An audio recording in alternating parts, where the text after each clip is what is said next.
stone by stone until we achieve. Cross had asked the court to review and cancel the contract after adverse findings by both the Auditor General as well as the Public Protector. Well, Christianity is under attack globally. It has been from the beginning of time. Get all the dominating stories locally and globally on Newsroom every Monday to Friday from 9 a.m.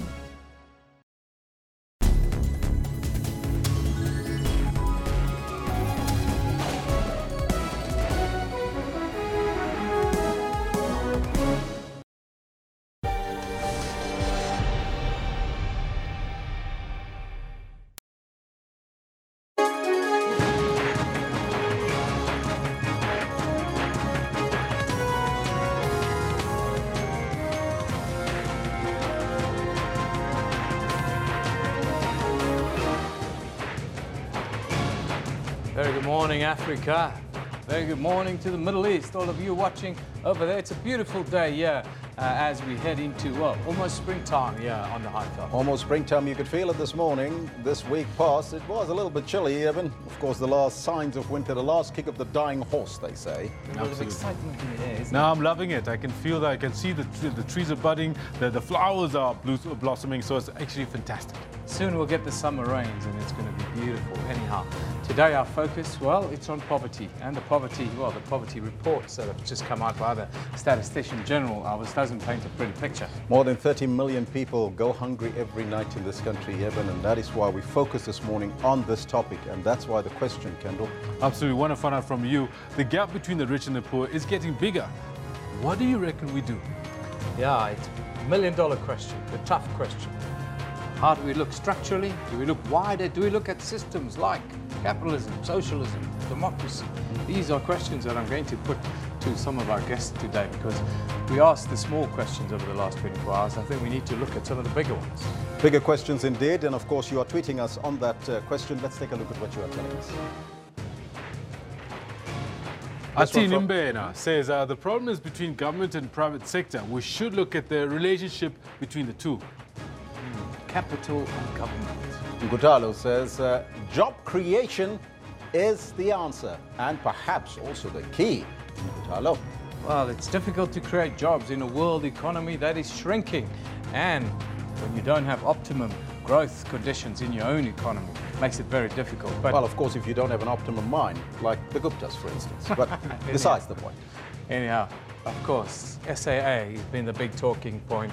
The national carrier in the crosshairs, another bailout is in the offing. We saw, Elvis, what happened in Parliament yesterday. Yesterday, of course, you heard that leaked document which revealed that the Finance Minister requested the Cabinet to fund 10 billion rand to bail out SAA. And they requesting, of course, to be flown to the moon. So we want to find out from you, should SAA be sold, privatized, or bailed out? Well, there you have the numbers. 150 votes in. 31% say this airline must be sold immediately. 44% says it must be privatized, and 25% of you are saying it should be bailed out. Yeah, on social media we've realized there's not a big appetite for another bailout, or for constant bailouts as people are calling it. But what are we tweeting? What's being said, Joe Symphonic says, sell the thing. Sell the bloody thing. It's just a vessel for corruption. Well, Onuka says, yes, let's remedy that airline. It needs urgent lifeline care, and South Africa will smile thereafter. Yeah, keep tweeting us, keep sending us your views. This is the Newsroom Show. It's all about interactivity between you and us. That's how we get a better sense of what's happening in our country. Of course, great news for South Africa is AB de Villiers. He's back and recommitted himself to South African cricket, Kendall. Fully. Fantastic news. This is, of course, on the back of him stepping down as ODI captain. But even bigger than that for South African cricket fans is that he's now available for selection across all formats. Test cricket, yes. The middle order looked a little brittle in England without AB de Villiers there. That's the good news. Of course, we've got Bangladesh and India coming towards the end of the year, so it should be a big boost for South African cricket. Well, Katlego is saying that maybe his experience and expertise will help our team going forward. Surely will. Lungam Nambisa says, yes, he is, but the injuries keep him at bay. Yeah, Lunga, as we get older, we're not at 100%, but we keep going, we keep fighting. As long as we put South Africa first, that should be the priority, not just for our players, but for all of us in the country. South Africa first. Anyhow, Alvis, there's a lot of news first up today. Let's get down to business.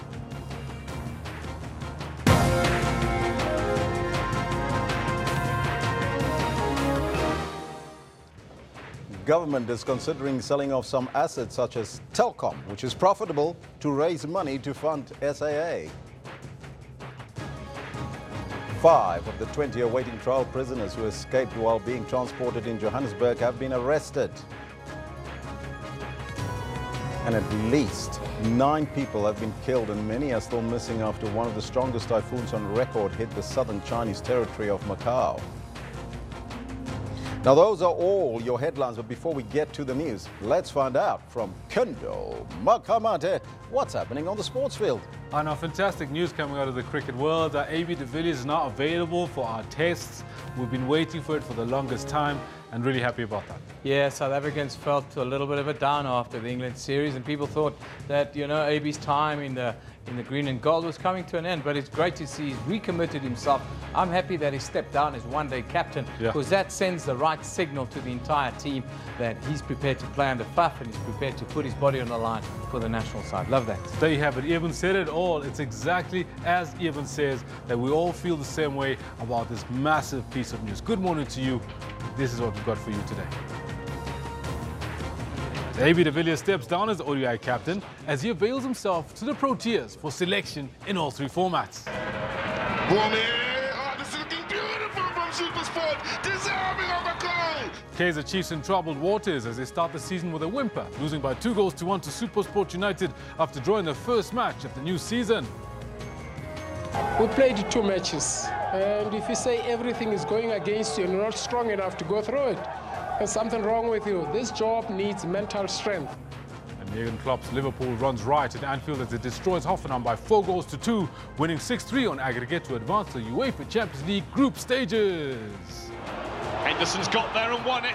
There was hesitation from Kevin Vogt, and there's Firmino to roll in number 4. All this and more we've got for you later on in the Sports Bulletin. Do stay with Elvis as he's got the news. Thank you, Kendall. Top story this hour. South African Airways executives have finally admitted that the national airline is bankrupt and it needs a bailout. They were summoned before Parliament's Standing Committee on Public Accounts to explain irregular and wasteful expenditure. The airline only owns 4 of its fleet of aircraft, and it pays 3.5 billion rand a year to lease aircraft from companies who bought the very same fleet from SAA originally. Despite its current challenges, government insists that SAA will not be privatized. National Treasury will never allow the airline to go under. That's number 1. 2, we're suspicious of a number of things which happened before, and I don't think I want to get into that. Mazambane, we are also saying that we don't want to privatize SAA. It is losing millions of rand flying unprofitable routes. SAA chairperson Dudumieni blames expatriate former employees for such losses. We were misled by the expatriate employee on this particular matter, and it is the reason why he had to leave the company. But it has also transpired that the bulk of irregular, fruitless and wasteful expenditure arose from paying contractors and suppliers without following proper procedures. In some instances, no contracts were signed, but payments were made.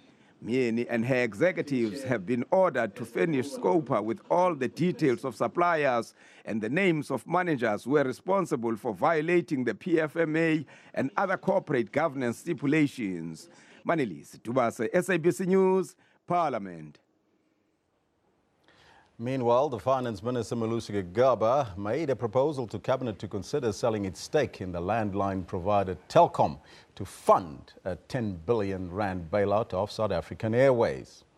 Now, in Parliament yesterday, the Deputy President Cyril Ramaphosa said that he would rather discuss the idea with MPs.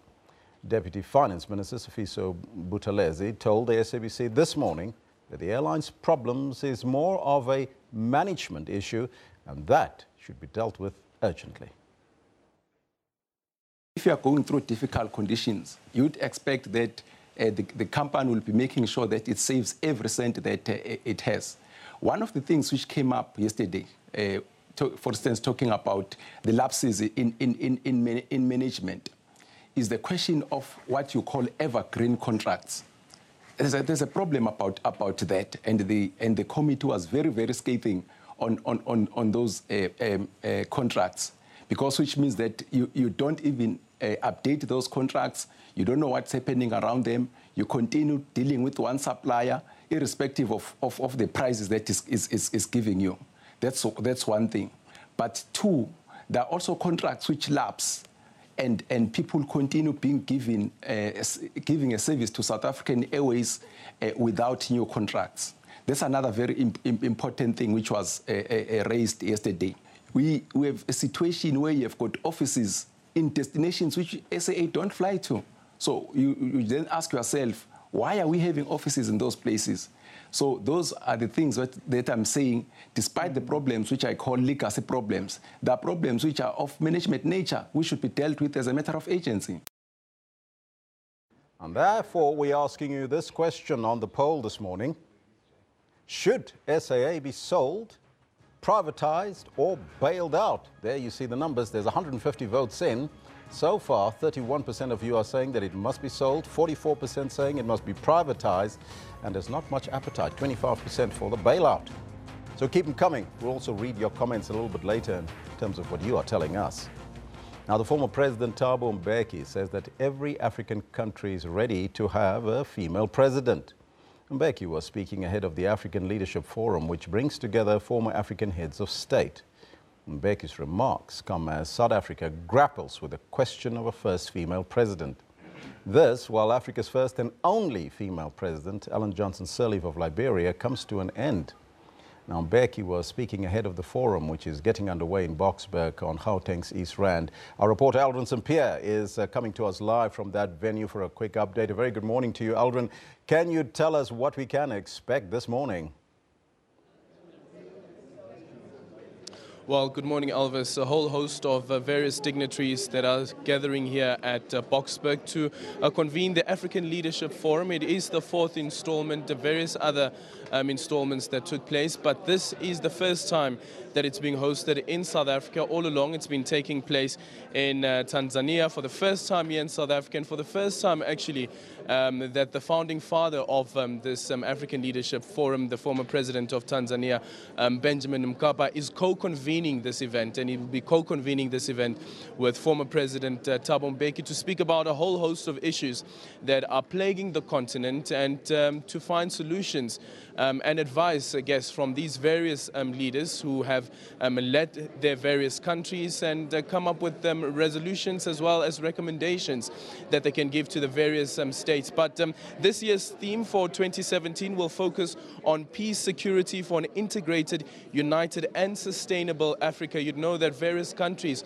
on the continent, whether you speak about Somalia, whether you speak about the DRC, that are currently facing insurgents, as well as Nigeria. And actually the former president of Nigeria, Obasanjo, will be part of the deliberations that will be taking place. And early on I spoke to former Presidents Thabo Mbeki as well as former President Mkapa about some resolutions that are taken, for instance, let's say at an AU level. And if you take into consideration the African Standby Force, which would obviously speak to issues of peace and stability and ensuring peace and stability across the continent, and having these interventions from these various from the African Standby Force, that ever since the African Standby Force, or the resolution has been taken on the African Standby Force by the AU, the African Standby Force is still not ready for deployment. And Thabo Mbeki spoke about the problem is with the member states, when resolutions are being taken, that these resolutions are not being implemented. One of the questions that I asked the former President Mkapa, for instance, was on the issue of the rule of law, which will also be discussed by the various stakeholders here, and protecting these institutions that are supposed to protect the Constitution and the constitutions of the various democracies. The issue around the role of the rule of law, a resolution from the the African Union that its various member states pull out of the ICC, although it's not a binding resolution. Former Chief Justice, or rather the current Chief Justice, Mogoeng, who is currently in Rwanda, spoke about what some perceive as the hypocrisy of the ICC. And I asked him the question whether he believes that Africa is ready to set up its own tribunal, because they've raised these issues with regards to the ICC and believe that the ICC is only targeting African states. And he says the strange thing about the ICC is that the ICC has been set up by African states, and now the African states want to pull out. However, though, he doesn't believe that the African states are ready to set up their own tribunal that will hold the various heads of states and even former heads of state accountable for atrocities which they are alleged to have committed. Eldrin, thank you so much for that update. He'll give us an update a little bit later as to what is transpiring there. We'll also cross there live to the event. On that note now, let's start the conversation on other challenges facing our entire society, and we look at poverty this morning, and that's why we're asking you this question. The gap between the rich and the poor is getting bigger. What do we do? Let's start that conversation with Eben. Yeah, very good morning. Yes, Alvis, poverty levels in South Africa are increasing. According to statistics, South Africa, more than 30 million people are living in poverty, the majority of them children. The weak economy and drought have contributed to these rising poverty levels in recent times. While more people are living in poverty given the population growth, poverty levels are slightly better compared to 10 years ago, when 2 out of every 3 people lived in poverty. Interventions like social grants have brought some relief, but unemployment remains a key driver. Statistics show the likelihood of the unemployed staying out of jobs for longer periods has increased. Education levels are also closely related to poverty levels. Almost 80% of those without formal education are poor, compared to just over 8% of those who have tertiary qualifications. 3 out of every 5 black people are poor. Because this points to a very serious problem for children, that they, in terms of poverty stakes, they bear the burden of poverty. In terms of unemployment, the youth bear the burden of unemployment. So they graduate from being children to being youth. They graduate from poverty as children into being unemployed as youth. So it's a very serious problem, and certainly grants do probably certainly have to go a long way in ensuring that children are in school and they get a meal and all kinds of things.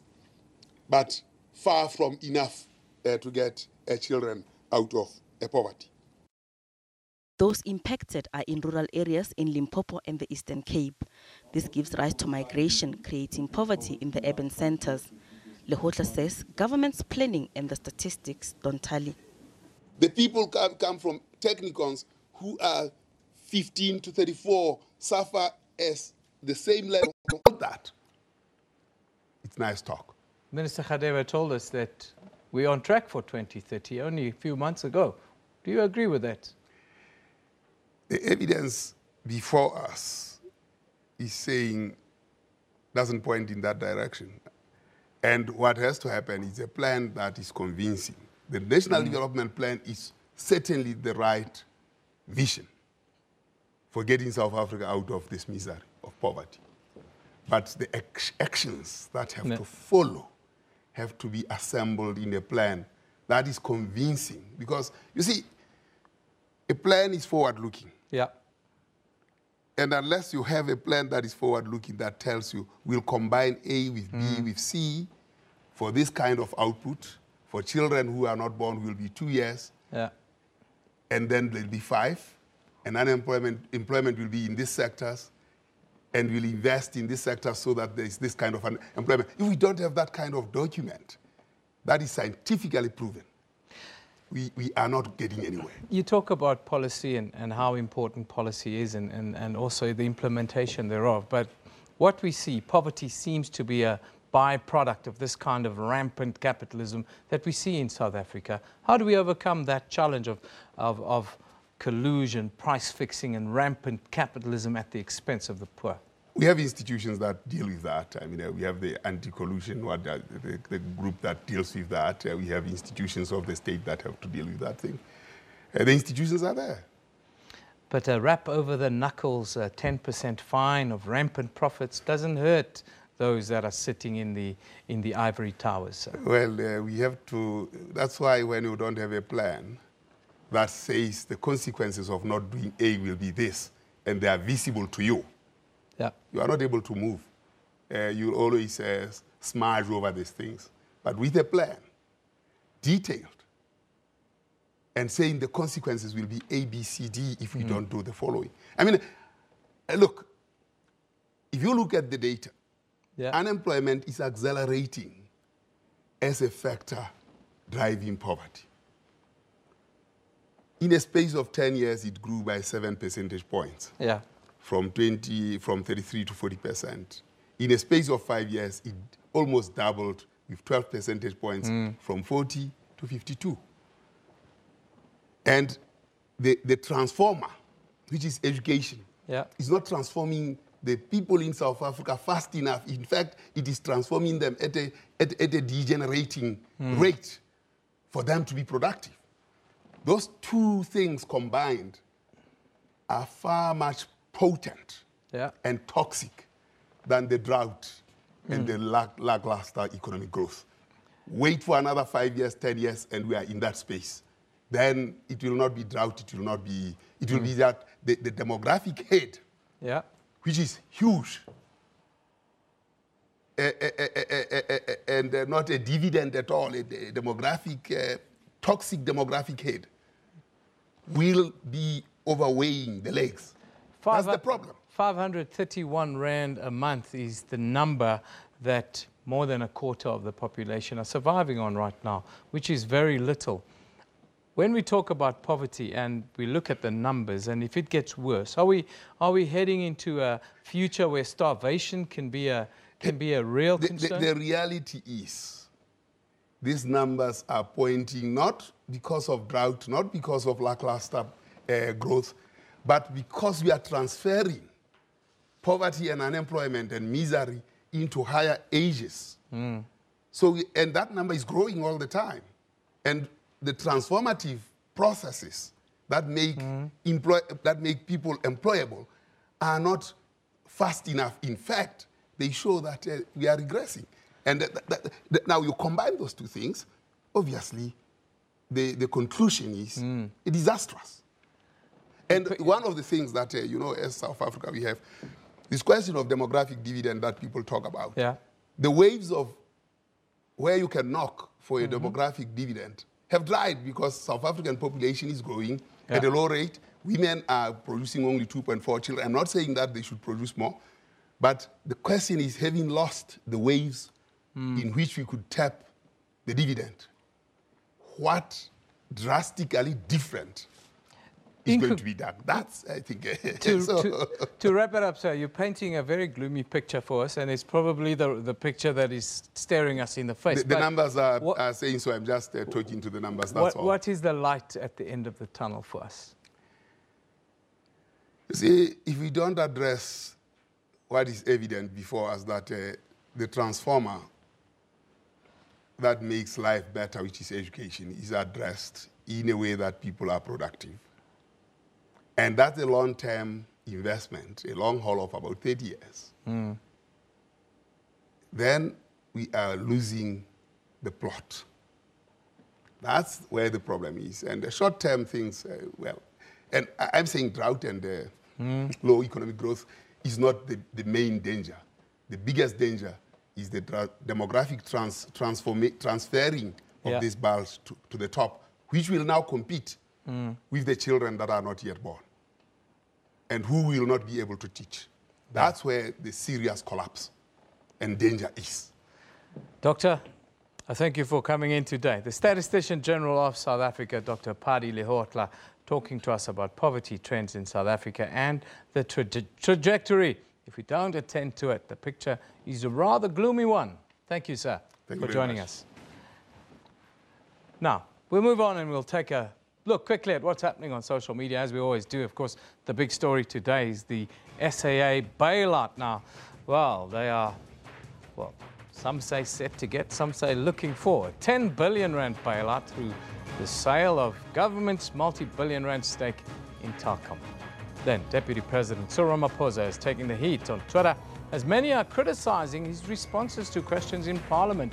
Yesterday, he spoke about the secret ballot witch hunt within the ANC, looking at MPs who voted against the president, the Gupta family's business relations with government officials, and then also the granting of Grace Mugabe's diplomatic immunity. The hashtag has been Ramaphosa on Twitter. Now, moving on to sports, of course, AB de Villiers is the big story. He stepped down as international captain, but he's making himself available for all formats, which means AB de Villiers will be back playing Test cricket for South Africa this coming summer.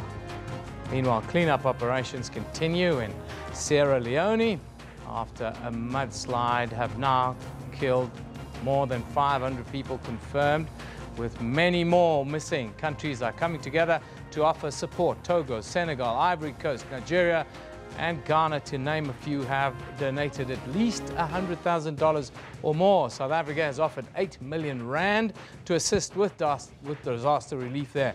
China has made the biggest donation, amounting to $1 million. Then, moving to Europe, a concert in Holland's city of Rotterdam was cancelled after a bus with gas containers was found near the venue. This was a safety precaution, as terror attacks have been occurring in the European region lately.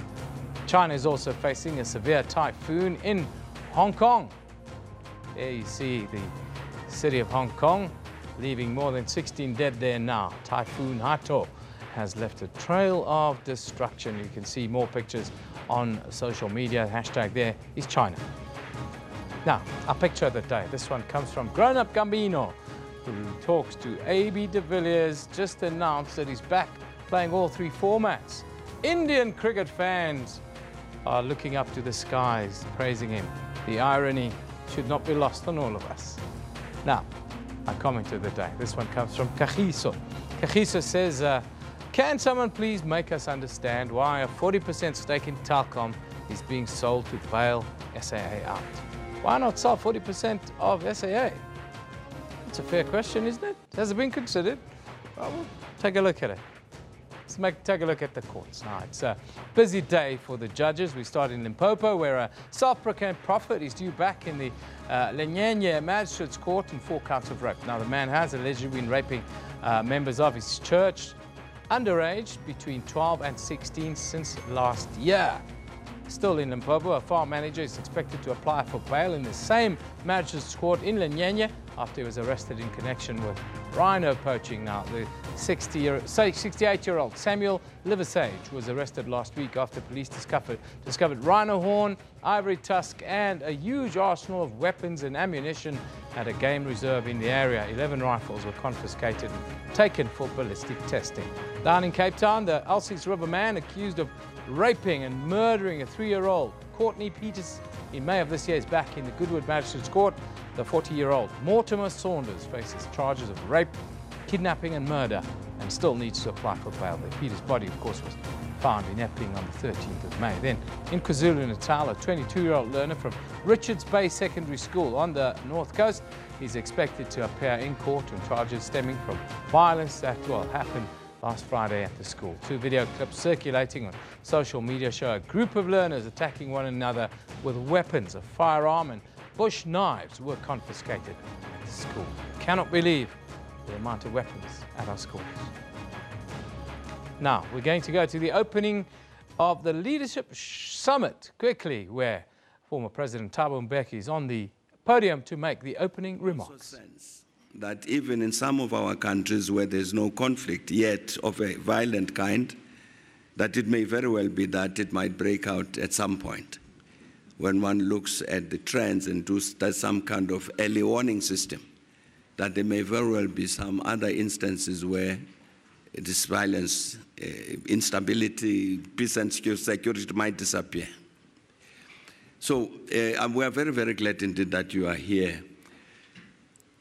And indeed it is hoped that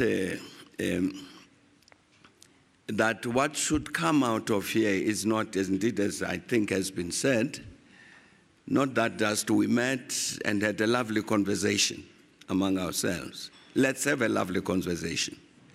But also let's have some outcomes. Because we want to feed into some processes on the continent, actually, physically, practically, to address the challenge. So hopefully, we would all of us focus on this in that way, not so much to describe the problem and the challenge, not only that, but also to say that we believe that this is the way forward. And indeed, I think it should be possible for that to happen because the room is full of very brainy people. And then hopefully the brains then will be put to use in that manner. So that at the end, because at the end, the Uongozi Institute and the Thabo Mbeki Foundation, and as assisted by the University of Witwatersrand Governance School, will need to produce a report about this. And I'm saying that hopefully that report would also have some indication as to what else needs to be done for us to be able to address what is a real practical challenge, which is claiming too many lives of people, blocking the way to development, blocking the way towards national unity, towards integration of the continent, and therefore an important challenge. And I'm quite certain that given who is in the room, it should be possible for us, even you have Chief Justice here from Uganda, even to deal with questions of justice. Where does justice belong in all this? Issues of peace and justice, always a controversial matter. But in the end, that we will come out with some views as to what might be done more, additional, actually to address what is an important strategic challenge. But otherwise, welcome and apologies for bringing you to a cold Johannesburg, but it will warm up during the day. Thanks a lot and welcome.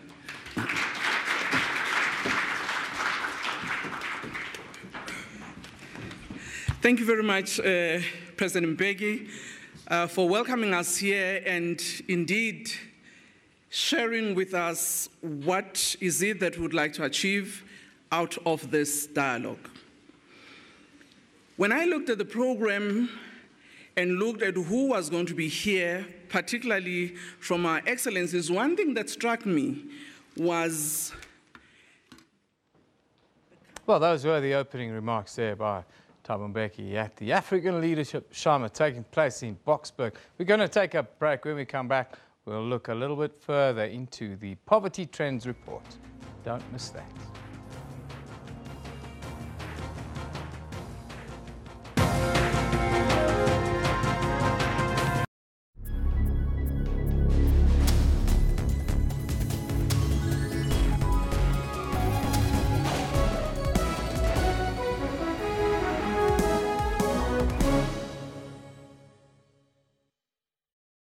If you ask this Irish master whiskey distiller why sometimes whiskey is spelt with an E and sometimes without, he'd say, You fair so good look.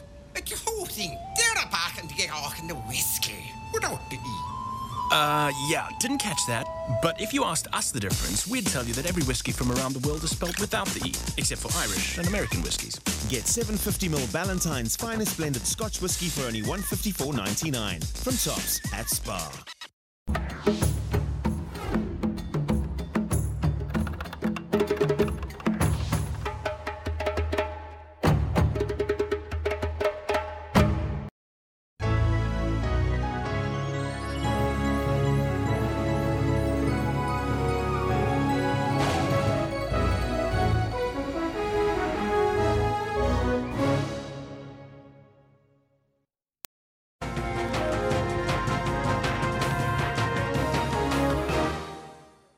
South Africa is now judged to be one of the most unequal societies in the world, and its 19 million children bear the brunt of that disconnection.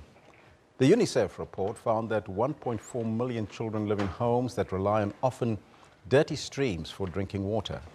1.5 million have no flushing toilets, and 1.7 million live in shacks with no proper bedding, cooking, or washing facilities. 4 in 10 live in homes where no one is employed and in cases of dire poverty. You just heard the statistician, Journal Party author. He's warned that children under the age of 17 remain the most vulnerable to poverty in South Africa. From our SABC Pretoria studios, we are now joined by the UNICEF South Africa Social Policy Specialist, Mr. Russell Wilderman. A very good morning to you, sir, and welcome. Good morning, Elvis. Thank you for having me. Mr. Wilderman, the statistics sounds absolutely horrific. Why is poverty on the increase in South Africa from your perspective?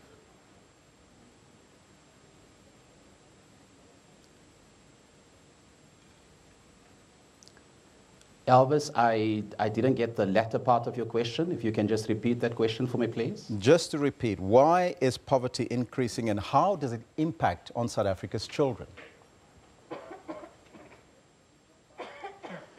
Yes, thank you. South Africa is in a very difficult economic position at the present time.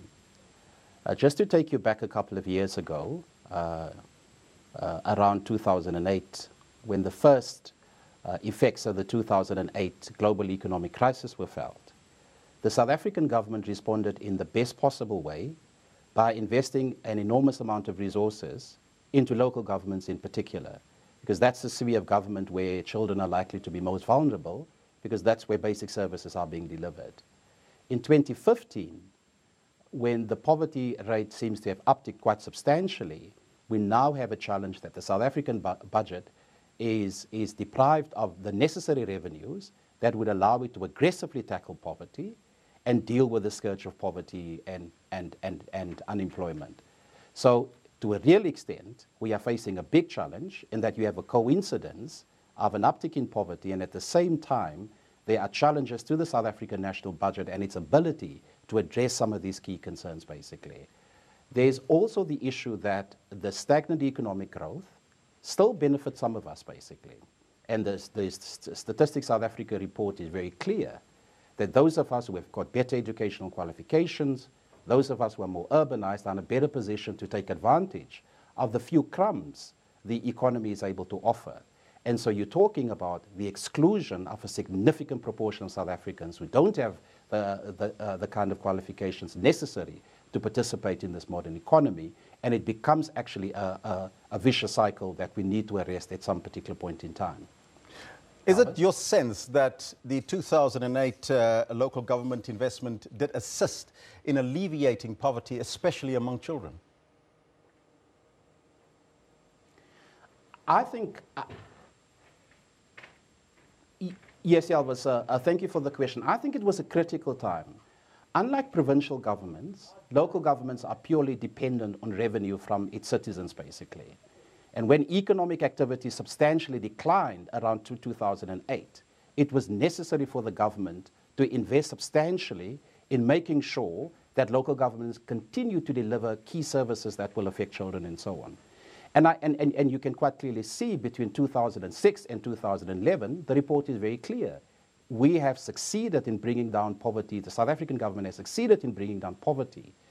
But the longer-term consequences is that we now deal with a significant problem of the economy not growing, the economy being stagnant, and therefore there is a big challenge in terms of the ability of the South African government to address the challenges as they are right now. But it cannot be denied that in the post-2008 period, there was a constructive and effective response to poverty. We now need to begin to ask, what are the alternative solutions? What do we need to do collectively to address the scourge of poverty? Because it cannot purely only be a government issue. It involves all stakeholders, and the Constitution of South Africa is very clear. We must act in the best possible interest of children, and everyone has a role, every duty bearer has a role to play in making sure that children basically are not going under in these very difficult circumstances. Now, you heard the Statistician General a little bit earlier talking about the National Development Plan as the blueprint, but of course, the latest statistics indicate over 30 million people in South Africa go to bed hungry. There are poverty in this country. As UNICEF, what is your contribution to assist with this particular situation, especially among children? I think the first point perhaps that we need to recognize is that South Africa is slightly different from many other middle-income countries or developing countries, either in the sub-Saharan context or elsewhere in the world. Many of the basic services that affect children are almost at scale. You're talking about universal access to basic education. You're talking about very strong provision of free basic healthcare provision. So the South African government has succeeded in bringing most services up to scale. I think the big challenge right now is to connect the dots. In other words, the time is past where it's possible to think about services as being functioning in isolation. And I think a key challenge that we have begun to identify, and I think it's been a key challenge in the South African context, it's the ability to connect the dots. It's the ability to bring services together and so to multiply the effects for children. So you must have a situation where if a clinic is treating young children, they should not present with the same symptoms or with the same problems again.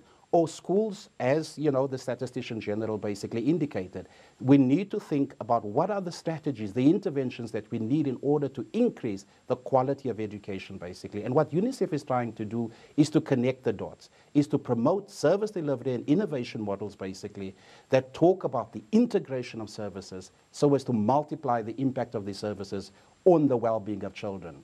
The days, as I said, of simply considering only working for children in the case of education or in the case of health, because children are holistic human beings like us as adults.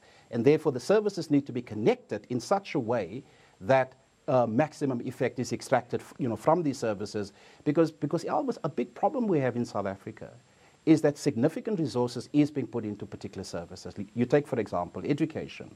But there are many societal factors, things beyond the immediate controls of schools, that actually take apart and deconstruct, as it were, these investments.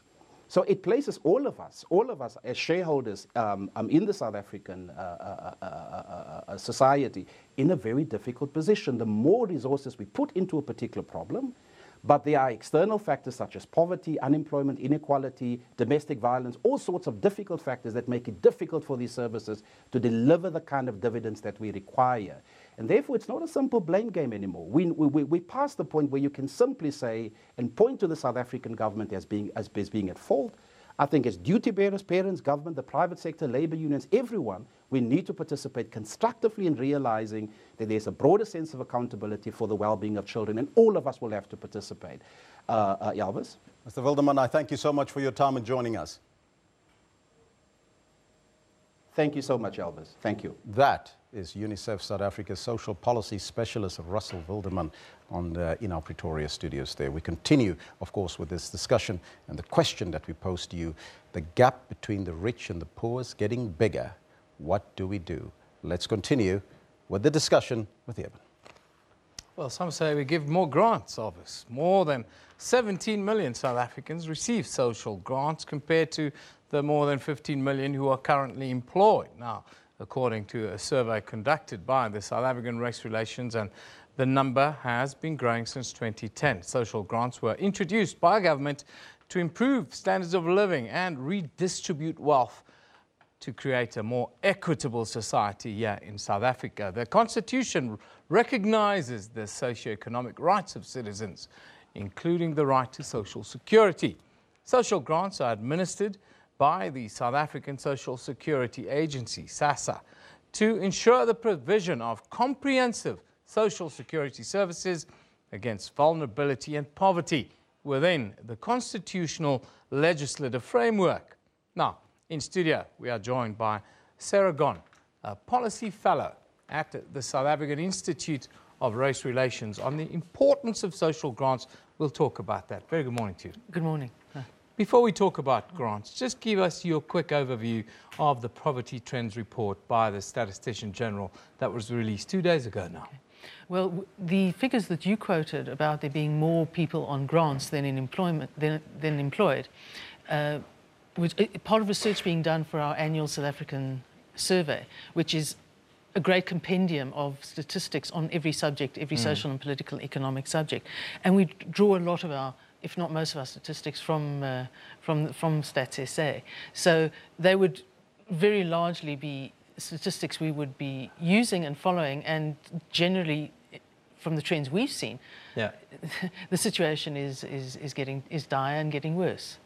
Talk to us about grants and the important role that grants are playing now in feeding the poor, really, in South Africa. No, it's become a very, very important vehicle. In the absence of significant employment, grants literally keep a disproportionate number of people afloat.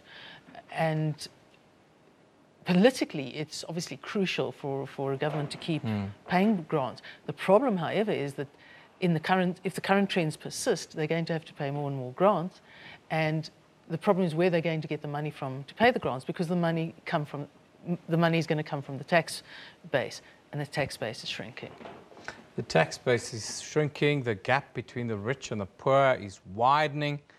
What is not working, and what do we need to do? Okay.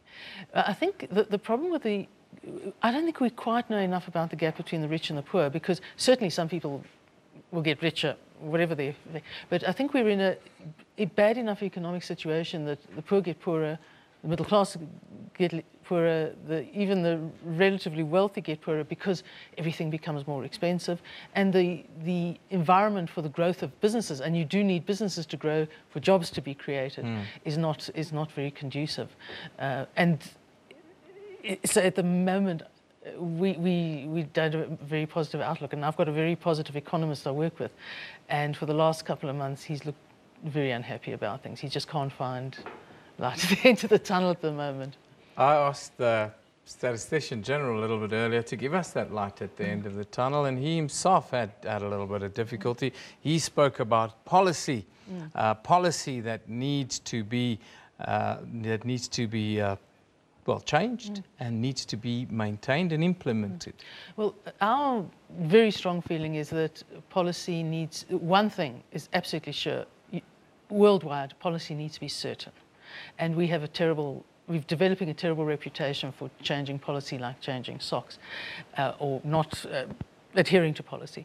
The other thing, of course, is that you do need to free up the economy from a regulatory and legal perspective. People need space to create businesses. They're not idealistic, but if they see that their businesses can grow and have the space to grow, and sometimes are rewarded for growing, such as tax breaks or other forms of recognition, people will do it. That's how people run businesses, whether it be very big or very small.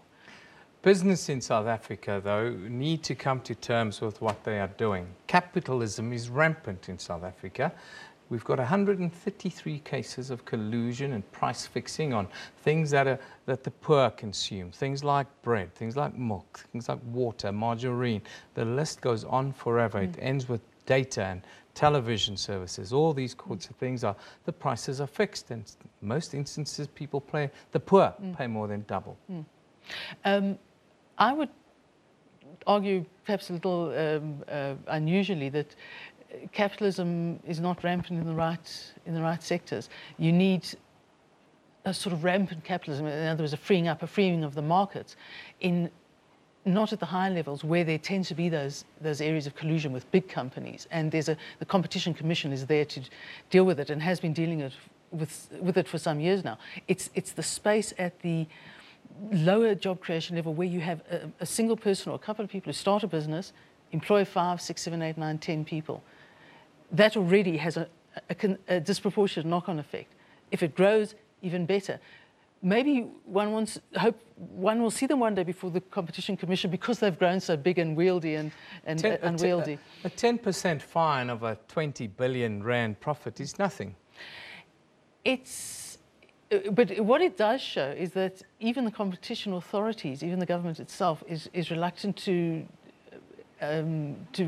prejudice such businesses probably too far, because they still rely on them to be employers to provide services, etc. So it's certainly a vexed question, but that's not that for us is really it's the middle and the small business that you really want to free up. Let's go back to social grants. I'd like to wrap our discussion with that. What would happen in South Africa if government stopped paying social grants tomorrow? It would be chaos. It would be chaos. The problem is, if they don't, it might sooner rather than later be chaos anyway, because your tax base is failing. If you look at the potential bailout of SAA of 10 billion rand from the sale of Telkom shares, it means the government's got limited resources, which it has to decide where they go, and the options are becoming broader and more problematic. Does it go to social grants? Does it go to education? Does it go to SAA? And the less tax you have coming in, the less you have to use to go out. And so social unrest is actually probably inevitable anyway if you don't get that right. Sarah Gon, thank you very much for joining us today. Sarah is a policy fellow at the South African Institute of Race Relations, talking to us about how important grants are in lieu of the Poverty Trends report that was released by the Statistician General only a couple of days ago now. Of course, our question of the day deals with that.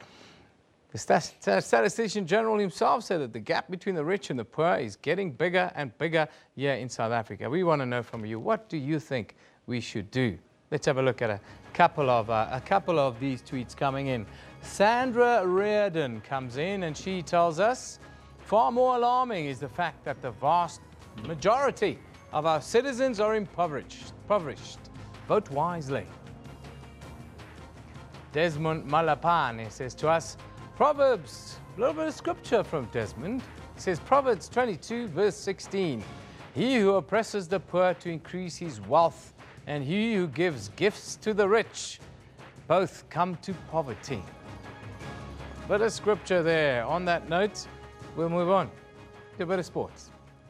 AB de Villiers has stepped down as captain of South Africa's one-day international team, but he said he's now ready to play all three formats after a self-imposed little bit of exile from Test cricket. Kendall is here to talk to me about that. Kendall, what do you say?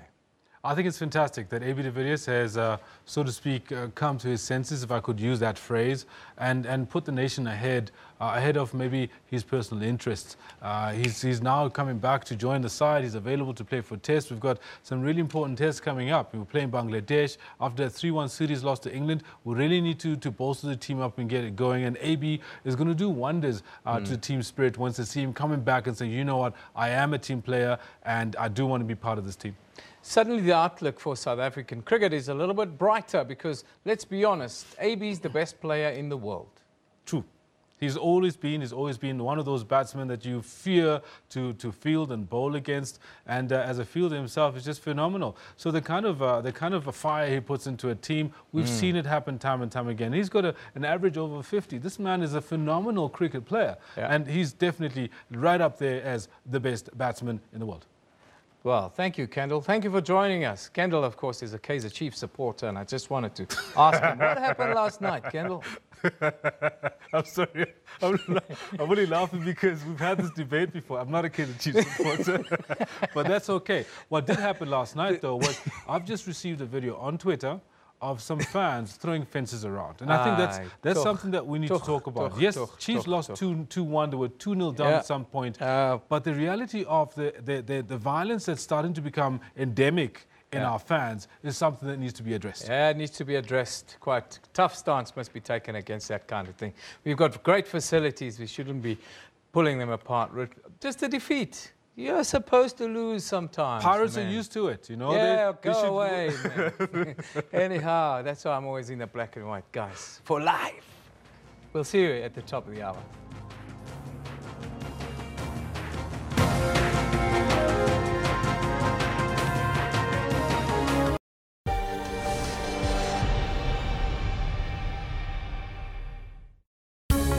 The Pan-African Parliament, as a legislative body, could go a long way in continuing to promote women's rights in all African member states. Moon will be elected president. A decisive win by him will provide much-needed stability in South Korea. The Deputy President and the SADC Oversight Committee have been mandated to convene a multi-stakeholder national dialogue before elections. 5 teams are trapped in the relegation mud.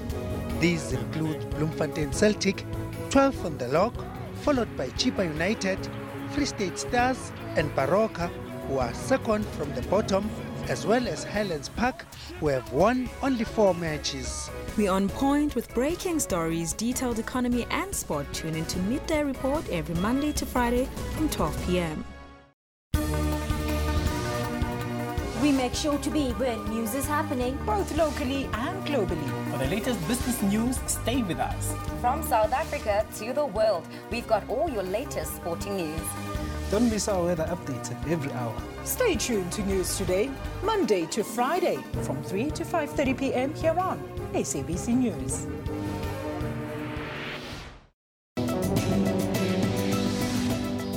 What is environmental health? In Section 24 of the Constitution, the environmental right has a second part, which is to encourage people to be active citizens and gives us the right to participate in politics and organize and raise awareness so that the environmental right can be guaranteed. Using coal and wood and paraffin to cook with or to heat their space or to heat water.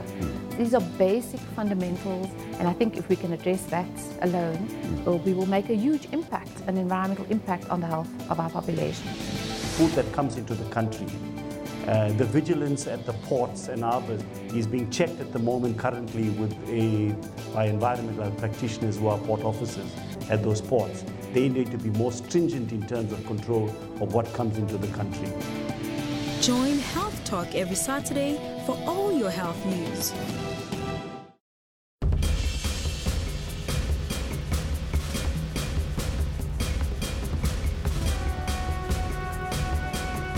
Did you know that hippopotamus are susceptible to sunburn and spend most of their sunny days with only their noses out of the water whilst the rest of their body is immersed in water? Their noses have special flaps that close when submerged and can stay underwater for 25 minutes. The hippopotamus is the 3rd largest living land mammal after the elephant and the white rhino. The hippo is 13 feet long and up to 5 feet tall, and the female weighs up to 655 kilograms. The hippopotamus is a grazer, eats up to 40 kilograms of grass at night, and it has a life expectancy of only 50 years.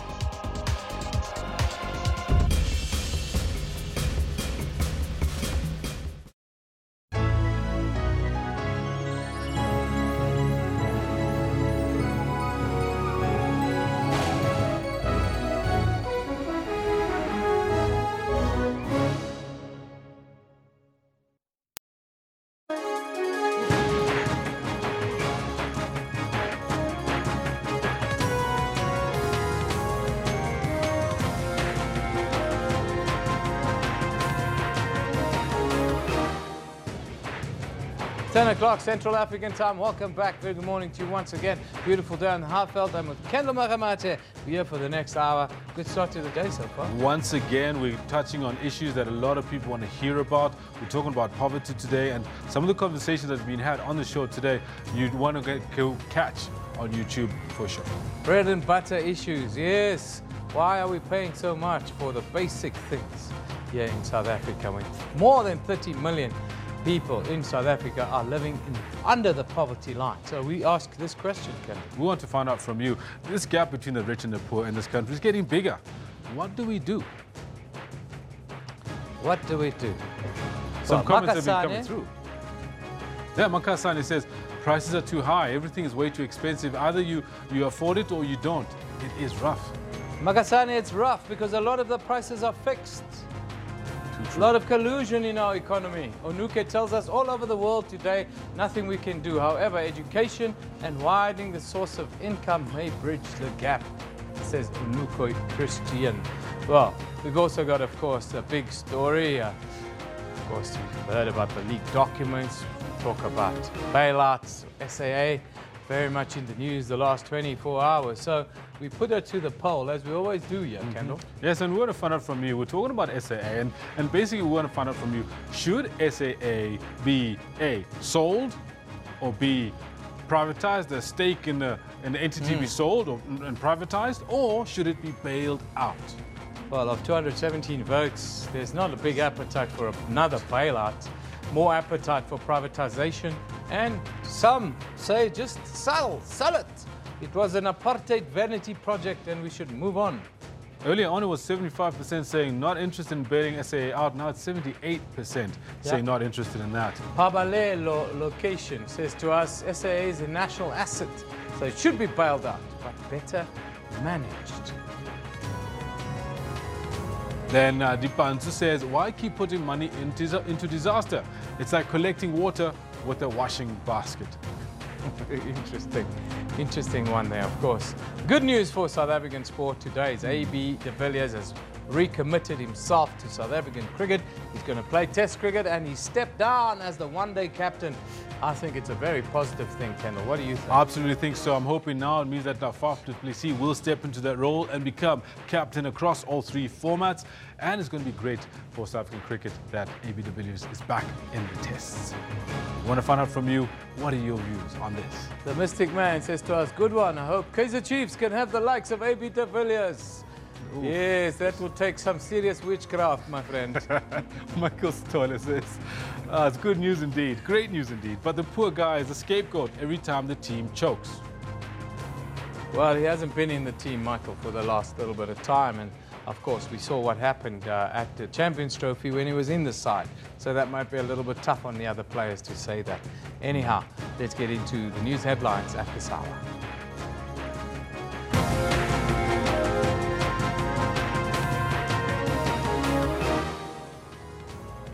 Government is considering selling off some assets, such as Telkom shares, to raise money to fund South African Airways. 5 of the 20 awaiting trial prisoners who escaped while being transported in Johannesburg have now been rearrested. And at least 9 people are now confirmed dead and many still missing after one of the strongest typhoons on record hit the southern Chinese territory of Macau. Those are your top stories. Let's go over to Kendall for the sports headlines. Evan, thank you very much. Good morning to you. Quite a lot to cover in the sports today. We start off with this news. AB de Villiers steps down as ODI captain as he avails himself for the Proteas for selection in all 3 formats. This is looking beautiful from SuperSport, deserving of a goal. Kaizer Chiefs in troubled waters as they start the season with a whimper, losing by 2-1 to SuperSport United after drawing their first match of the new season. We played 2 matches, and if you say everything is going against you and you're not strong enough to go through it, there's something wrong with you. This job needs mental strength. And Jurgen Klopp's Liverpool runs riot at Anfield as it destroys Hoffenheim by 4-2, winning 6-3 on aggregate to advance to the UEFA Champions League group stages. Henderson's got there and won it. There was hesitation from Kevin Vogt, and there's Firmino to roll in number 4. Yes, it was a bit of a stroll in the park for Jurgen Klopp's men out at Anfield. For now, it's back to Eben, who's got the news. Yeah, thanks, Kendall. Very good morning. If you've just joined us here on 404, this is the Newsroom show, and this is our top story. South African Airways executives have finally admitted the national airline is bankrupt and needs a bailout. They were summoned before Parliament's Standing Committee on Public Accounts to explain irregular and wasteful expenditure. Owns 4 of its fleet of aircraft, and it pays 3.5 billion rand a year to lease aircraft from companies who bought the very same fleet from SAA originally. Despite its current challenges, government insists that SAA will not be privatized. National Treasury will never allow the airline to go under. That's number 1. 2, we're suspicious of a number of things which happened before, and I don't think I want to get into that. Mazambane, we are also saying that we don't want to privatize SAA. It is losing millions of rand flying unprofitable routes SAA chairperson Dudumieni blames expatriate former employees for such losses. We were misled by the expatriate employee on this particular matter, and it is the reason why he had to leave the company. But it has also transpired that the bulk of irregular, fruitless and wasteful expenditure arose from paying contractors and suppliers without following proper procedures. In some instances, no contracts were signed, but payments were made. Mieni and her executives have been ordered to furnish SCOPA with all the details of suppliers and the names of managers who were responsible for violating the PFMA and other corporate governance stipulations. Manelis Dubase, SABC News, Parliament. Meanwhile, Cabinet is considering selling its stake in landline provider Telkom to fund a 10 billion rand bailout of South African Airways. Finance Minister Malisi Gigaba made the proposal in Parliament yesterday. Deputy President Cyril Ramaphosa said he would rather discuss the idea with MPs. Deputy Finance Minister Sviso Buthelezi told the SABC this morning that the airline's problem is more of a management issue and that should be dealt with urgently. If you are going through difficult conditions, you'd expect that the company will be making sure that it saves every cent that it has. One of the things which came up yesterday, for instance, talking about the lapses in management, is the question of what you call evergreen contracts. There's a problem about that, and the committee was very, very scathing on those contracts, because which means that you don't even update those contracts, you don't know what's happening around them, you continue dealing with one supplier, irrespective of the prices that is giving you. That's one thing. But two, there are also contracts which lapse, and people continue being giving a service to South African Airways without new contracts. That's another very important thing which was raised yesterday. We have a situation where you have got offices in destinations which SAA don't fly to. So you then ask yourself, why are we having offices in those places? So those are the things that I'm saying, despite the problems which I call legacy problems, there are problems which are of management nature, which should be dealt with as a matter of agency. Of course, we've been running a poll to gauge what you guys are thinking. You tell us what you think about SAA. Well, we've put a couple of options on our poll today. Yeah, it really is. Should SAA be sold, privatized, or bailed out? Now, we've got 225 votes in now. 30% are saying sell SAA. 47% say privatize it, sell a stake. Others are saying bail it out. It's a national asset and it should be bailed out. Keep voting. Well, let's go to the Leadership Summit now, where former Nigerian President Olusegun Obasanjo is on the podium. Several lives. The second is the unmanaged destructive conflicts usually hinder the progress and development of any society. When conflict blooms, each party to a conflict resolves to win at all costs. This tends to lead to wanton destruction of lives and properties as emotions take precedence over reason. I'll just give a few of conflicts that we have had. Border conflicts such as Eritrea and Ethiopia, development conflict such as Democratic Republic of Congo and Darfur in Sudan, marginalization conflict, real or perceived, such as southeastern Nigeria, poor leadership and bad governance conflict, such as Burundi and Guinea-Bissau, electoral conflict, such as Central African Republic, and we have that in Kenya as well, induced conflict, such as Mali and Libya, resource-based conflict, such as in Libya, Sudan, and South Sudan, and Niger Delta militancy in Nigeria, fundamentalist conflicts, religious or nationalistic, such as in Egypt. Just as I was mulling on how to script something for this occasion, I watched a report on the BBC where there were allegations of killings by rival militias in the Democratic Republic of Congo, DRC. My mind flipped back to the late 1950s and early 1960s. Already elsewhere, there is the Boko Haram insurgency that we haven't completely overcome. It has ravaged the northeastern part of Nigeria, as well as parts of Chad, Cameroon, and Niger republics.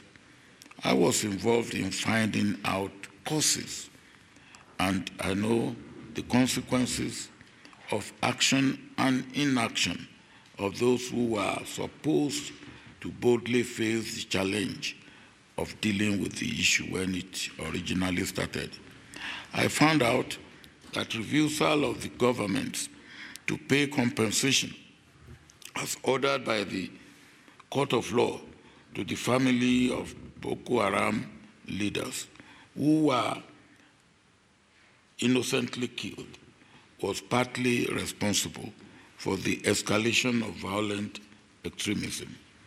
The escalation of insurgent activities in the northeastern part of Nigeria and the committant high cost to human and economic life of people of the region to a disproportionate use of stick rather than carrot in quelling the insurgency coalesced with poverty and youth unemployment to rob the people of their peace and the nation of good governance and dividends of democracy. How I wished that the serious conciliatory solution had been embarked upon at the beginning of the crisis. I cannot but partly blame the escalation of the insurgency in the entire region on to inertia of our ruling class. Boko Haram insurgency had killed more than 25,000 people and rendered over 2.3 million people homeless and displaced. And what is more, Boko Haram's accomplice in East Africa, Al-Shabaab, with between 7,000 and 9,000 strong fighters, are separately unleashing catastrophe and destruction across East and West Africa. You will understand why fundamentalism is a menace that must be tackled headlong, because it poses a great threat to the peace and security of all of Africa. Splinter groups of militants and terrorists may have found a temporary abode in Libya, but the place has become an unstable state, if not a failed state, since the Arab Spring swept through it and, with the support of the West, consumed its former leader, Muammar Gaddafi, in 2001. The danger is that when ISIS is defeated in Iraq and Syria, they may find a place in Libya, which will make life uncomfortable for most of us in Africa. While there are other pull and push factors undermining Africa's peace and security, which I will return to shortly, it is of absolute necessity to point out that internal conflict are the singular most prominent immediate circumstances hindering peace and security in Africa. Where internal conflicts take a violent turn, which they often do, other systemic threats to peace and security, such as human rights violation, displacement of people, malnutrition and disease often follow. The resultant effects of internal conflicts, as well as their intertwinement, are too numerous. A country devastated by conflict relegates democracy and good governance to the background. Its people are often violated by the same institutions that are supposed to protect them, and no sane investors will commit their capital to a country whose climate is destructive.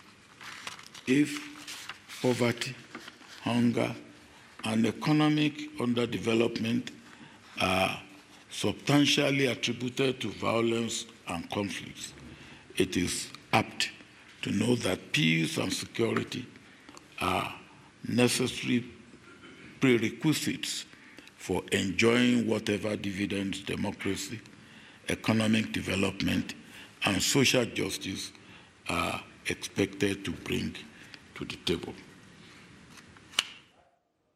Well, that's where we have to leave the former Nigerian president, but he talks about one of the key challenges the continent is facing is poverty. And as we've learned today, poverty is a reality in South Africa. More than 30 million people live on less than 992 Rand a month. Now, our very own reporter, Griselda Lewis, she went to Diepsloot, one of Johannesburg's most notorious informal settlements, to put a face to the poverty statistics. The night sky that covers Johannesburg. At the first sign of daylight, it reveals the ugly face of poverty. Here in Diepsloot, Mlamlele Mhlanga and his friend Tembanani live that struggle every day. Staggering unemployment in the country, forcing them to make a pittance from selling second-hand tires.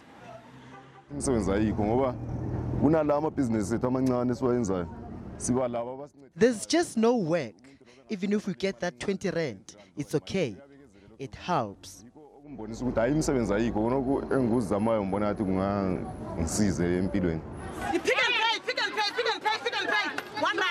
Mama Kabras at her sidewalk stall. And these little ones, ironically, are the ones who allow her to put food on the table. While this was not part of her dream, it's been forced on her and has now become her passion. And even though she is unlikely to make a killing selling these, the night supper is always top of mind. These school kids really boost me financially. I can look after my children. But there are many worse off. People like Catherine Mudiba, who've lived in the squalor for 20 years. Piece jobs, her only lifeline.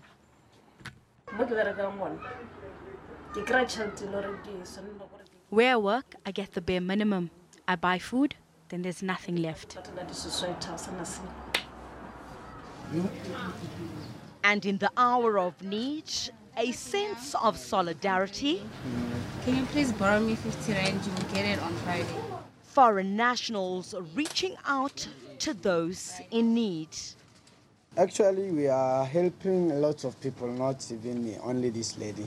I have also a book which I'm writing down for the people, you know, which is not having a food. You know, sometimes people, they're suffering, you know, after month end or the end of, and during the week. Most of them, they are suffering, and they come and, Becky, please help me and give me meal or bread or something like that. And the current poverty statistics don't make for pleasant reading. More and more South Africans are struggling to keep their heads above water. So while significant progress is being made to improve the lives of those in the poorest segments of our population, there are still those at the coalface of poverty, like here in Diepsloot, where every day is a battle. Their daily lives are marked by struggle to put food on the table. Griselda Lewis, SABC News in Diepsloot, Johannesburg. Yeah, the struggle is real and the gap is getting bigger between the rich and the poor. That's what the Statistician General told me. The rich are still getting richer, no doubt about that. But the poor are getting poorer, and that is a real problem that we face. How do we change that? What do we do? Well, we're asking you. Let's have a look at some of your tweets. This one from Madluka tells us the government in Africa as a whole need to think not only about their leaders' stomachs, but the rest of the countries. The only way to go. Sipho Mthembu says, gap between rich and poor will always rise day and night. Why? Because you cannot look for experience while I don't have one. Zibani Ngwenya says, minimum wage must be 5,000 rand. The capitalists say then you're going to have massive job losses, Zibani. That's what they say.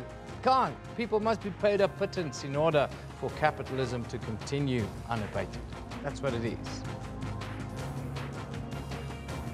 Now, the British charity Oxfam has warned that South Africa's efforts to alleviate poverty will fail because government's policies do not put enough focus on job creation. The warning comes after Statistics South Africa released its Africa Poverty Trends Report for the period between 2006 and 2015. Now, according to this report, 55% of South Africans are living in poverty, with children being the most vulnerable. The right to food is enshrined in international law as well as our Constitution. It indicates the Constitution that every South African citizen had a right to sufficient food and water and social security. It's enshrined in the Constitution that every citizen has that right. Now, Oxfam, South Africa's head of democracy and governance, Mthandazo Ndlovu, is with me in studio to talk to, well, the report and the issue of food security in South Africa. Mthandazo, a very good morning to you, and thanks for being with us today. Good morning. Thank you for having us. South Africa without hunger. That's your vision. How do we get there, and what do you make of the latest report on poverty trends? Yeah. Thank you. I mean, first to correct, we are not a British charity. We are a national organization which advances a vision without a society without poverty, inequality, and where people share its resources equally and people live in dignity. I mean, I think the report depicts a crisis, a national crisis, with the potential to reverse democratic gains since 1994. And of course, what needs to happen is to undertake a process of a redistributive agenda in terms of assets, wealth, and of course, focus on investing in small-scale agriculture. You talk about that investment. We see lots of projects happening. How do you view what is happening in South Africa right now with the interventions that's being put forward? It's inadequate. So as long we are not tackling, for instance, looking at the report in Diepsloot, we see the conditions under which people live in. That's an outcome of a policy failure. I mean, can you imagine if we had to redistribute land, people are able to build their own homes, and were able to support small to medium enterprises? We are saying the government must invest in supporting a land reform process, supporting small-scale farmers with farm input, but as well ensure that there is access to credit for small-scale farmers, I mean, so that we achieve sustainable development. Yeah. How do you view food security? What is it to you, and what is the situation right now in South Africa? I mean, as we highlighted back in 2014, that 1 in 4 families struggle to meet their ends meet in terms of meeting their household food security. So for us, it's not surprising. We're surprised that the government only recognized now, but this has been coming. I mean, the households are not able to meet their basic food needs in right and sufficient quantities.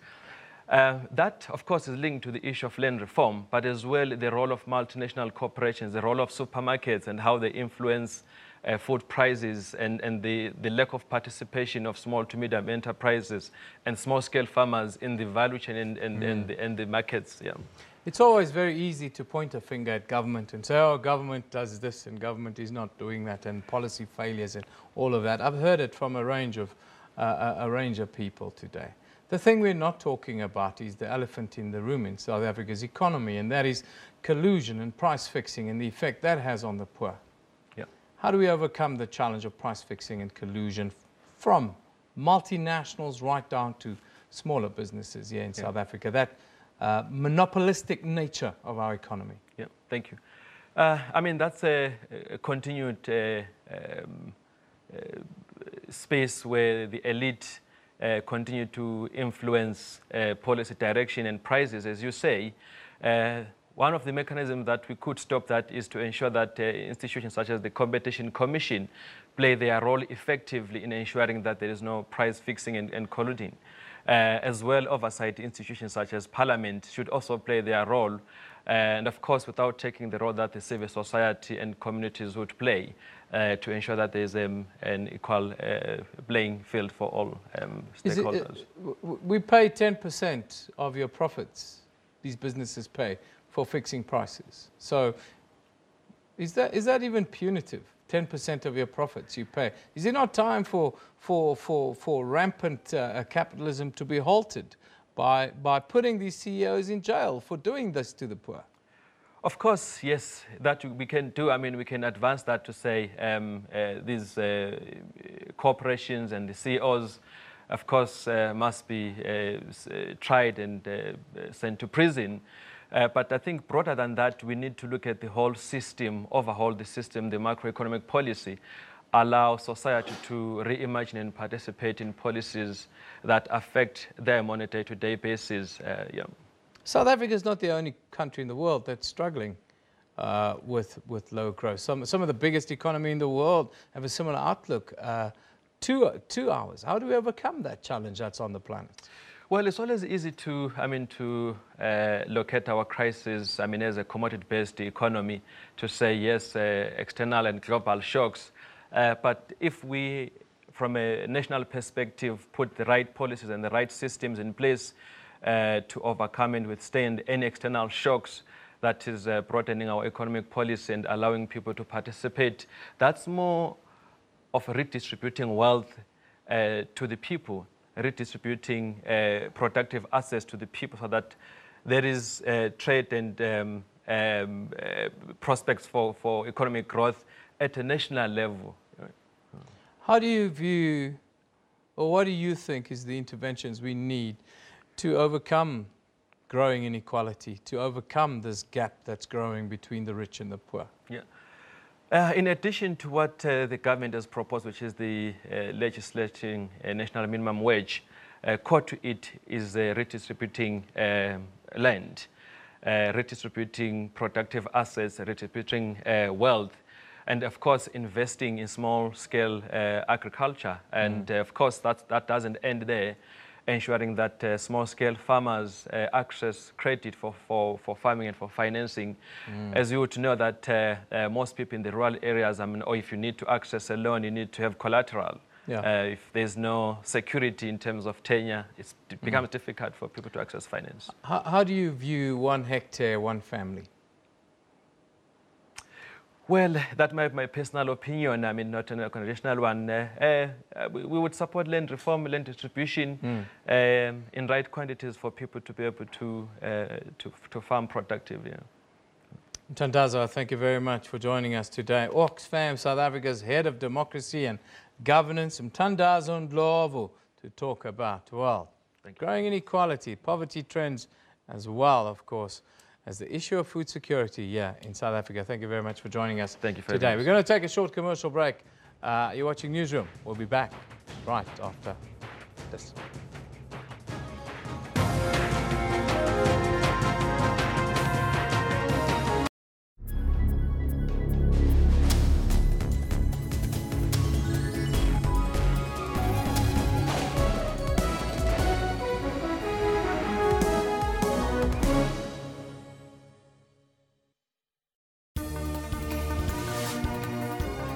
Well, a very good morning and welcome to AM News Live at 10:00 hours across all Central Africa regions.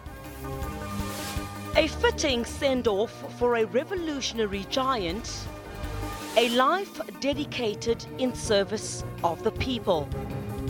The result means that the Swallows are out of the ABC Municipal League and drop to the amateur fourth tier of South African football, the SAB League.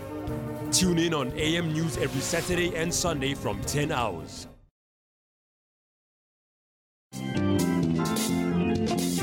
After a horrific accident, major questions were asked. So step one, I asked myself, do I really want to die? And my answer to that was, I'm not sure. And then step two was, do I want my parents to bury me? And the answer to that was no. Learning kept his brain in full action on how the brain works. When I was in hospital, right, as I was saying, to catch up with my peers, I started to become obsessed with memory techniques and how the brain works and how we retain information. Touching lives is his continuous mission. I now work for a non-profit where we deal with access issues regarding kids with disabilities and persons with disability. We're busy working on beach access. Being wheelchair-bound did not stop fun in his life. I party in a wheelchair. I laugh in a wheelchair, smile in a wheelchair. For all your uplifting stories, catch Bupilong every Friday.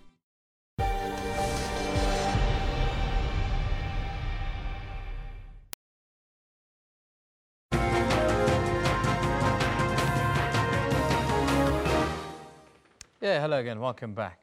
Of course, we're dealing with poverty trends, and poverty is on the increase in South Africa, with more than 1 in 2 South Africans living under the poverty line. That's according to Stats South Africa. A little bit earlier, I spoke to the Statistician General about his report. That's Dr. Padi Lehotla. I'm not concerned. I mean, I don't have taste buds. Whether poverty is huge or low, that doesn't bother me at all. As a statistician in general, I'm bothered by the methods that bring out the numbers, and those are high quality. But now let's talk to the numbers and try and give statisticians some soul so that they are not soulless. One of the things that are emerging out of this report is that we are producing and reproducing poverty. Children are born in poverty. They grow as poor and move into unemployment. And they live a life of poverty and unemployment, and they'll have to be supported in the future. There isn't an indication that those who are yet to be born are going to escape that trap. I still need a document that is adequately convincing that the trajectory will be different. And that's substantiated by numbers and the real plan, not just talk. The NDP says we must be out of poverty by 2030. One needs a plan that says, this is the path we will walk, these are the numbers we'll see every year, and only when that happens can we start thinking about solving this problem. Without that, it's nice talk. Minister Khadeva told us that we're on track for 2030 only a few months ago. Do you agree with that? The evidence before us is saying, doesn't point in that direction. And what has to happen is a plan that is convincing. The National Development Plan is certainly the right vision for getting South Africa out of this misery of poverty. But the actions that have to follow have to be assembled in a plan that is convincing. Because, you see, a plan is forward-looking. Yeah.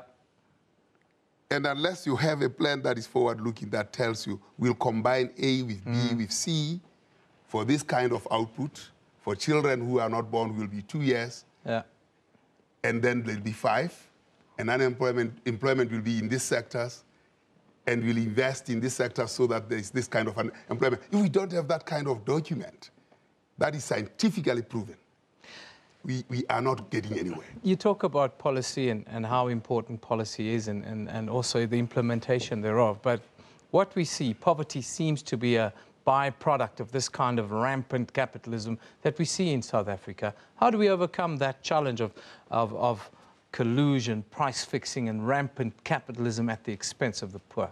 We have institutions that deal with that. I mean, we have the anti-collusion, the group that deals with that. We have institutions of the state that have to deal with that thing. The institutions are there. But a rap over the knuckles, a 10% fine of rampant profits doesn't hurt those that are sitting in the ivory towers. Well, we have to. That's why when you don't have a plan that says the consequences of not doing A will be this, and they are visible to you, you are not able to move. You always smudge over these things. But with a plan, detailed, and saying the consequences will be A, B, C, D if we don't do the following. I mean, look, if you look at the data, unemployment is accelerating as a factor driving poverty. In a space of 10 years, it grew by 7 percentage points.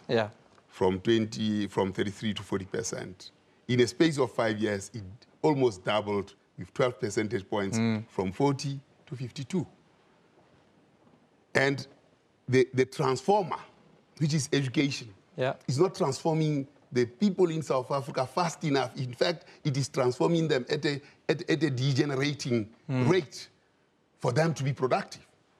Those two things combined are far much potent and toxic than the drought and the lackluster economic growth. Wait for another 5 years, 10 years, and we are in that space. Then it will not be drought, it will not be, it will be that the demographic head, which is huge, and not a dividend at all, a demographic, toxic demographic head, will be overweighing the legs. That's the problem. 531 Rand a month is the number that more than a quarter of the population are surviving on right now, which is very little. When we talk about poverty and we look at the numbers, and if it gets worse, are we heading into a future where starvation can be a real concern? The reality is, these numbers are pointing not because of drought, not because of lackluster growth, but because we are transferring poverty and unemployment and misery into higher ages. So, and that number is growing all the time. And the transformative processes that make, that make people employable are not fast enough. In fact, they show that we are regressing. And now you combine those two things, obviously, the conclusion is disastrous. And one of the things that, you know, as South Africa, we have this question of demographic dividend that people talk about. The waves of where you can knock for a demographic dividend have dried because South African population is growing at a low rate. Women are producing only 2.4 children. I'm not saying that they should produce more, but the question is, having lost the waves in which we could tap the dividend, what drastically different is going to be done? That's, I think... To wrap it up, sir, you're painting a very gloomy picture for us, and it's probably the picture that is staring us in the face. The numbers are saying so. I'm just talking to the numbers, that's all. What is the light at the end of the tunnel for us? You see, if we don't address what is evident before us, that the transformer that makes life better, which is education, is addressed in a way that people are productive. And that's a long-term investment, a long haul of about 30 years. Then we are losing the plot. That's where the problem is. And the short-term things, well, and I'm saying drought and Low economic growth is not the main danger. The biggest danger is the demographic transferring of these bars to the top, which will now compete with the children that are not yet born and who will not be able to teach. That's where the serious collapse and danger is.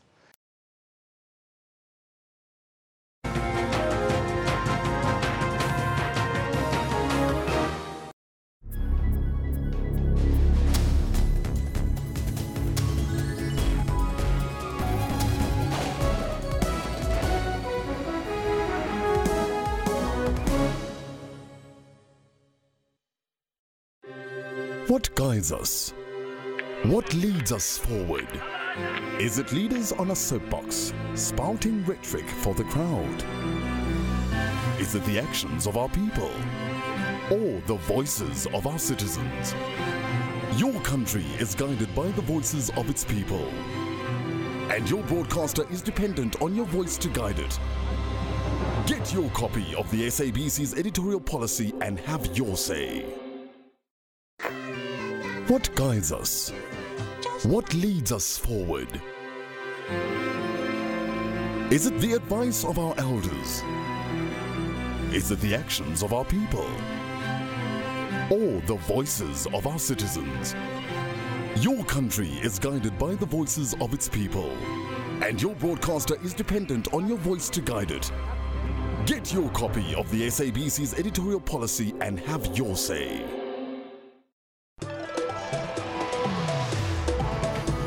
Are you about that trending life? The looking good and all that slayage? Well, fear not, because Trends has all the fashion do's and don'ts for you to stay on point this upcoming season.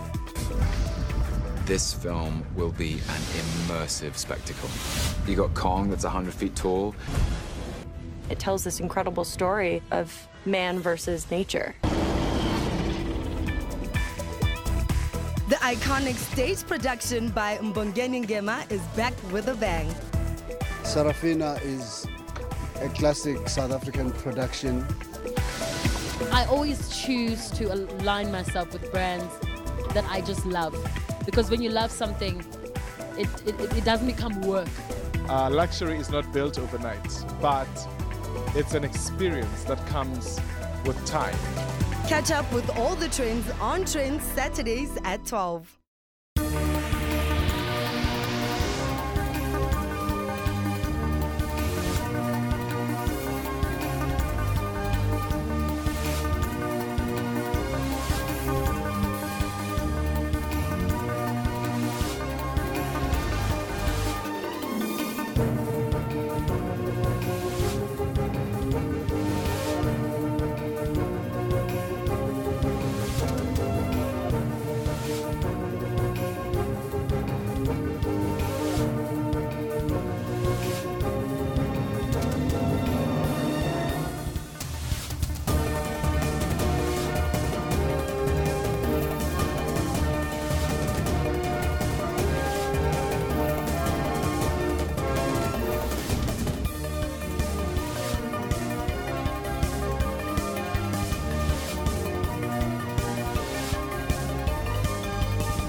Now, welcome back. With everything that's going on around in the world of sports, as well as business in Parliament yesterday, we were not able to bring you the interview that was scheduled to bring you. A fantastic interview with EFC matchmaker Graham Cartmel, as well as Irshad Syed and Demart Pena, two bantamweights of world-class standard, talking about the fighter, Season 1, that's coming to a head on the 16th of December at 9 p.m. on SABC3, where the grand finale will be played out with a purse of R500,000 standing by to be taken. Now, here's the awesome chat I had yesterday in its entirety, from start to finish, with these great champions.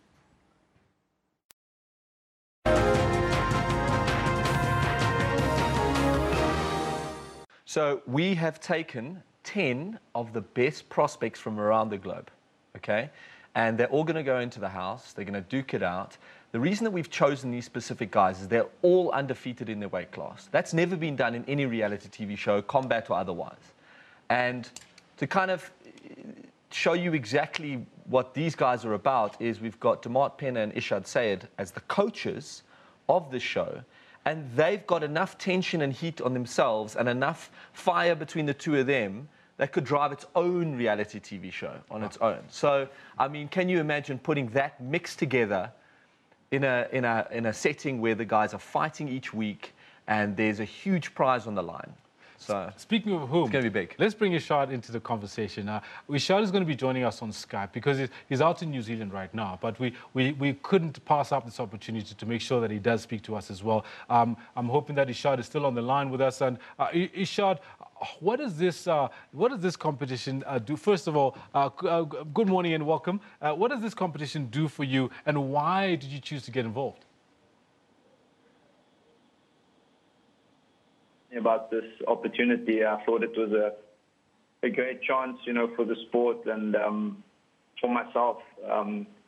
It's a great way to promote the upcoming fight against Damart, and I think it's just kind of everything's fell into place and everything's happened for the right reason, and it's going to be quite the show. As most people know, there is quite a bit of tension between Damart and I. Happy birthday, Damart. Thank you. What do you want for your birthday? No, good question. I have no idea. maybe I can get you some uncontaminated supplements. You're a funny guy, eh? Good joke, though. No, you know what? It's actually quite key that you bring this rivalry that you and Damart have. Did you ever think that the tension and the rivalry that the two of you have as fighters would ever get to the level where you're now rivals as coaches? I'm going to go out there not, I'm going to go out there to show that I'm a better coach, and then at the end of the season, I'm going to show that I'm the better fighter as well. All right, no, thanks very much. Let's see what Damart has got to say about that. I see Ishad has been throwing a little bit of shade on you, talking about uncontaminated supplements and so on. We know the story. Yeah. We know what came off it. Yeah. I'm sure these fighting words, these little barbs, they do something to fire you up a little bit. I mean, absolutely not. You know, I've shown that I'm not just a warrior inside the cage, but outside. I've proven myself well. I'm a professional, and this is just another chance for me to prove once again why I'm the best. And Sayed is not in my level. You know, he spoke a lot of game before our last fight, and he said he was going to knock me out, and it never happened. And this time he says he's going to come forward again, and I'm just going to outclass him again. And deep down he knows that I'm a better fighter than he is. And just welcome to my show. You know, they should call this the ultimate, the fight at the Damart Penna. You know, it's probably in the fighter. Actually, we're all undefeated. Besides Sayed, is the only guy there that's gonna not be that's not undefeated. So, yeah, I think you're the odd one out there. So I'm sure you're gonna bring this. It's easy to pad the record. It's easy. I don't care about my losses. I've come off my losses and I've learned and I've become a better fighter. Yeah. So and I'm going to come back and I'm going to give it to you. Don't forget that after the last fight, you tested positive. No. Yeah. So don't forget that. So that wasn't a win for you. It's irrelevant, bro. It's irrelevant. It's irrelevant. Skill is skill. No, it's not. Skill is skill. Skill is skill. Skill is skill. It wasn't a physical fight. It wasn't a physical fight. It wasn't a It was a stand-up fight. It's skill. And you got outskilled. You got outskilled. Admit it. You got outskilled. Okay, gentlemen. You got outskilled. So what are you going to say? You got outskilled. You got outskilled. You got outskilled. So the reason why you got guys, outskilled. This is exactly the same reason why you got these two guys as the coaches, isn't it? And can you imagine having them in studio with you now, Kendall? Yeah. So this is going to be on set every day. You're going to see these guys in their element, which is in a gym, training people to be the fighter. They're going to be representing their teams. They're going to be going head-to-head in every challenge with their athletes. And what's going to come of that? I mean, you know, you couldn't engineer this. This is two guys who have genuine bad blood for one another. No, I have you know, ladies and gentlemen, this is not planned, it's not scripted, it's real. This rivalry is real, and I'm looking forward to seeing it playing out in the fighters that you're going to be working with. Just a question, Graham, for you, do the coaches get to choose which fighters they get, or is it something that that you will pick ahead of time for them? No, not at all. We will have nothing to do with choosing the teams themselves. So that will be totally up to Demart and totally up to Ishad. They'll probably flip a coin at the beginning of the series and then go through the process of first picks or first fights, which is what we would like to see. That means that it's all up to them as to the roster of athletes that they can put in their team and create kind of the recipe for success, or the building the best team out of it. When's the first episode that our viewers are going to be able to see? So I think we flight the first episode in November is what I know. We start shooting right after the Cape Town event now. On the 11th, we start shooting. So we have the Cape Town event. We all fly back in here. We go into the house and we start shooting for 6 weeks. Okay, and in terms of choosing the coaches, I can imagine, like, for you, it was quite key that you find two coaches that have got something between them, some electricity between them, which we definitely saw between Demart and Irshad. But why specifically Demart? Why specifically Irshad? I'm sure you could have chosen any other two fighters that have got a strong rivalry. Well, Kendall, they're not just two fighters. They're two champions. They are two of the very best fighters EFC has managed to produce.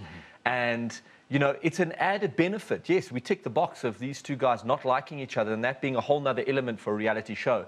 But if you look at it in context of their next fight, Demart Penna, Ishad Sayed 2, that alone sold me on the whole idea of them being coaches.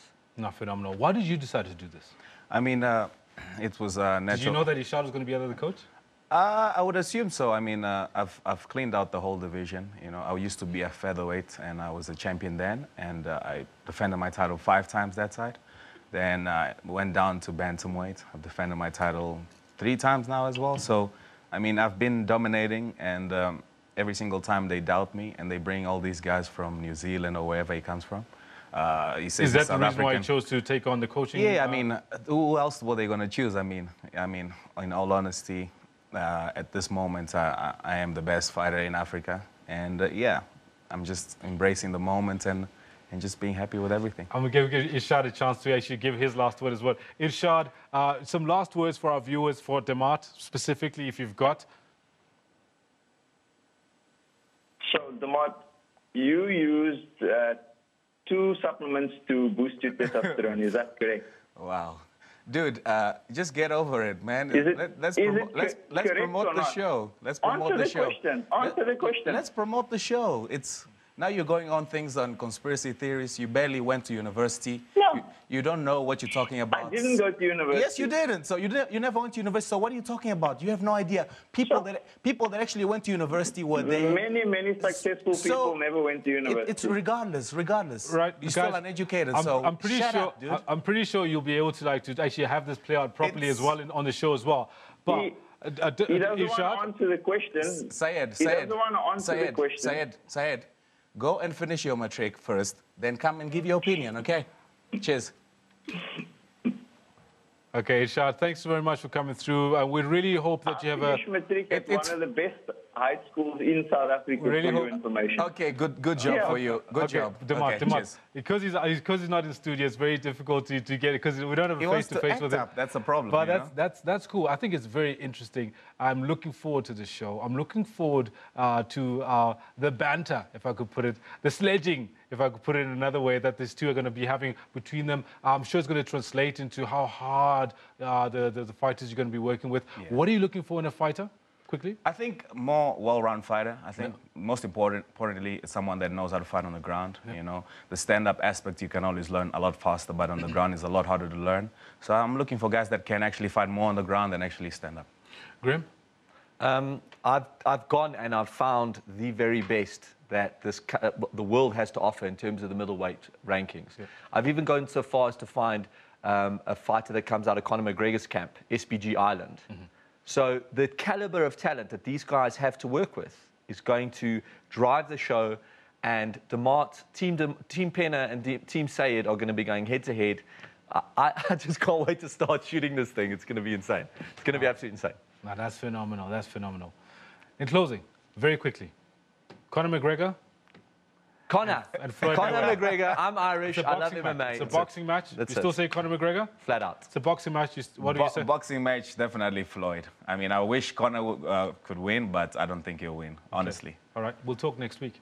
Yeah, maybe we'll have an actual result. Yeah. We'll know. We can actually have the debate. Next week. Gentlemen, thank you so much for coming. Thank you so much for having us. Pena, it's his birthday. He came and had a chat with us on his birthday. Really happy for him. As well as we've got Graham Cartmel, matchmaker Deluxe from EFC Worldwide, and ahead of the Fighter Season 1, a show that you're not going to want to miss. I'm going to be catching it. I'll be making sure that I'll be bringing you updates on the show as it happens.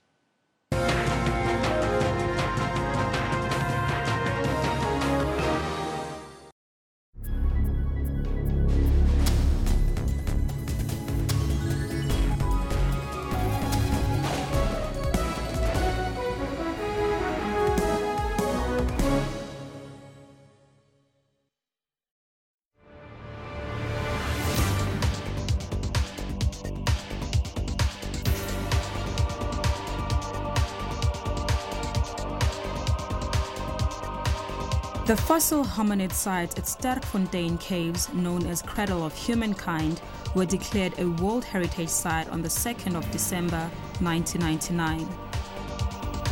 The Cradle of Humankind covers an area of over 47,000 hectares of privately owned land northwest of Johannesburg. Most of the site is on dolomite, a rock type which is slightly soluble in water. There are currently over 200 caves on the site and 13 fossil sites.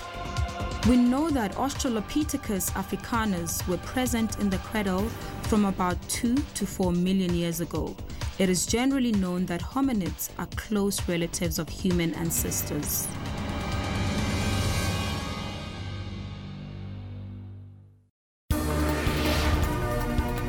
The Law Society has slammed notices sent to 4 universities to jack up standards or risk losing their LLB courses. The Council on Higher Education issued a stern warning to the universities to conform within 6 months. I think it will affect the university. I think outside the law faculty, there's a funding issue. It's been 112 years since Enoch Sontonga died as a relatively unknown composer, choir master and teacher. But today his legacy lives on through his greatest composition, Nkosi Sikeleli Afrika. For all your news updates, stay tuned to Your World from Monday to Sunday. What guides us? What leads us forward? Is it leaders on a soapbox, spouting rhetoric for the crowd? Is it the actions of our people? Or the voices of our citizens? Your country is guided by the voices of its people. And your broadcaster is dependent on your voice to guide it. Get your copy of the SABC's editorial policy and have your say.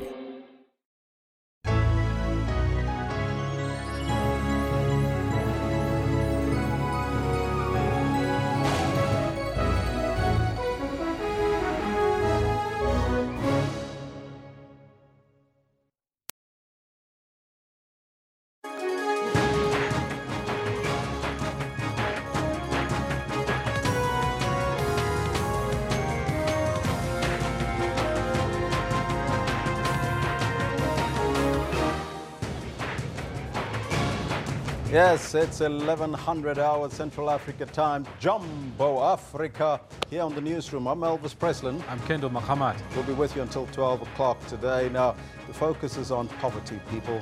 Do you know there's 13 million people in South Africa currently going to bed hungry, Kendall? You know, the figures are absolutely astonishing and astounding. Can't believe that this is where we are, but this is 2017 and this is where we are. Statistician General did indicate that. Now, we're asking you that question. The gap between the rich and the poor is getting bigger. What do we do? What are the solutions? Let me take a look at what you are telling us. First up, it says, ask the Minister of Small Business. Maybe she has a clear answer. Well, there you have it. Not Marvin Gaye says South Africa is going through what most African countries have experienced. Politicians have set up a corrupt system to enrich themselves at the expense of the people. Now, Marvin Gaye, you sound like a true custodian of what is African. Yes, it has actually happened before elsewhere on the continent. But we're also conducting a poll on the leaked documents which reveal that the finance minister requested cabinet to bail out SAA to the tune of 10 billion rand. It's a lot of money. Not just 1, but 10 billion rand that they want to bail SAA out. But now we want to find out from you. Do you think SAA should be bailed out? Or should it be sold? Or should it be privatized? As the numbers, 244 indicated. 31% says this thing should be sold. 47% says it must be privatized. And only 22% believe that it should be bailed out. Clearly 78% not interested in bailing out SAA again. Maya Baby has got this to say: they had enough bailouts already. Exactly, Maya Baby. And looks like a recurring issue with the SAA. They've become comfortable with wasting the cash they had. Of course, they also want to sell shares within Telkom in order to bail out a failing airline. Nkaket says, how do you address poverty by giving 10 billion rand to Dudu's SAA? Keep them coming. We'll read them as we continue, but also focus on sport. ABD.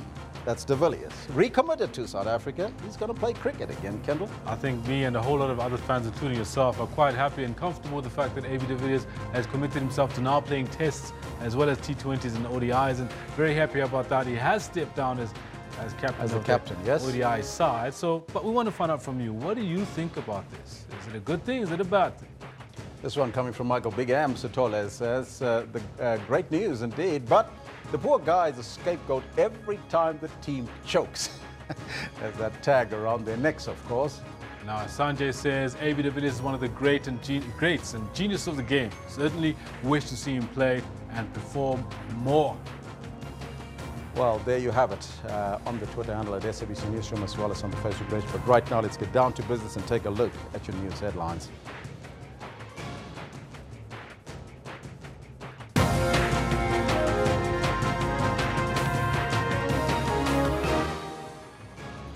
Now, government is considering selling off some assets such as Telkom to raise money to fund South African Airways. 5 of the 20 awaiting trial prisoners who escaped while being transported in Johannesburg have been arrested. And at least 9 people have been killed and many are still missing after one of the strongest typhoons on record that hit the southern Chinese territory of Macau. Those are all your headlines, but before we get there, let's find out from Kendall Makhamate what's happening on the sports front. Thank you very much, Elvis. Good morning. This is what we've got planned for you in the sports today. AB de Villiers steps down as ODI captain as he avails himself to the Proteas for selection in all 3 formats. This is looking beautiful from SuperSport, deserving of a goal. And Kaizer Chiefs in troubled waters as they start the season with a whimper, losing by 2-1 to SuperSport United after drawing their first match of the new season. We played 2 matches, and if you say everything is going against you and you're not strong enough to go through it, there's something wrong with you. This job needs mental strength. All this as Jurgen Klopp's Liverpool runs riot at Anfield as it destroys Hoffenheim by 4-2, winning 6-3 on aggregate and advancing to the UEFA Champions League group stages. Henderson's got there and won it. There was hesitation from Kevin Vogt, and there's Firmino to roll in number 4. All this in more detail we'll be bringing you to you at about 11:35 or so. Make sure you stick around because Elvis has got the news. Top story this hour. South African Airways executives have finally admitted that the national airline is bankrupt and needs a bailout. They were summoned before Parliament's Standing Committee on Public Accounts to explain irregular and wasteful expenditure. The airline only owns 4 of its fleet of aircraft, and it pays 3.5 billion rand a year to lease aircraft from companies who bought the very same fleet from SAA originally. Despite its current challenges, government insists that SAA will not be privatized. National Treasury will never allow the airline to go under. That's number 1. 2, we're suspicious of a number of things which happened before, and I don't think I want to get into that. Mazambane we are also saying that we don't want to privatize SAA. It is losing millions of rand flying unprofitable routes. SAA chairperson Dudumieni blames expatriate former employees for such losses. We were misled by the expatriate employee on this particular matter, and it is the reason why he had to leave the company. But it has also transpired that the bulk of irregular, fruitless and wasteful expenditure arose from paying contractors and suppliers without following proper procedures. In some instances, no contracts were signed, but payments were made. Mieni and her executives have been ordered to furnish Scopa with all the details of suppliers and the names of managers who were responsible for violating the PFMA and other corporate governance stipulations. Manilis Dubase, SABC News, Parliament. Meanwhile, Cabinet is considering selling its stake in the landline provider Telkom to fund a 10 billion rand bailout of South African Airways. The Finance Minister, Malusi Gigaba, made the proposal in Parliament yesterday. Deputy President Cyril Ramaphosa said that he would rather discuss the idea with members of Parliament.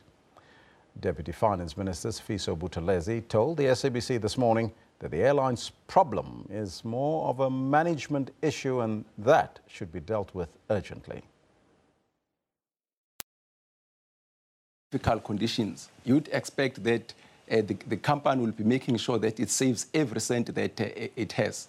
One of the things which came up yesterday, for instance, talking about the lapses in management, is the question of what you call evergreen contracts. There's a problem about that, and the committee was very, very scathing on those contracts, because which means that you don't even update those contracts. You don't know what's happening around them. You continue dealing with one supplier, irrespective of the prices that is giving you. That's one thing.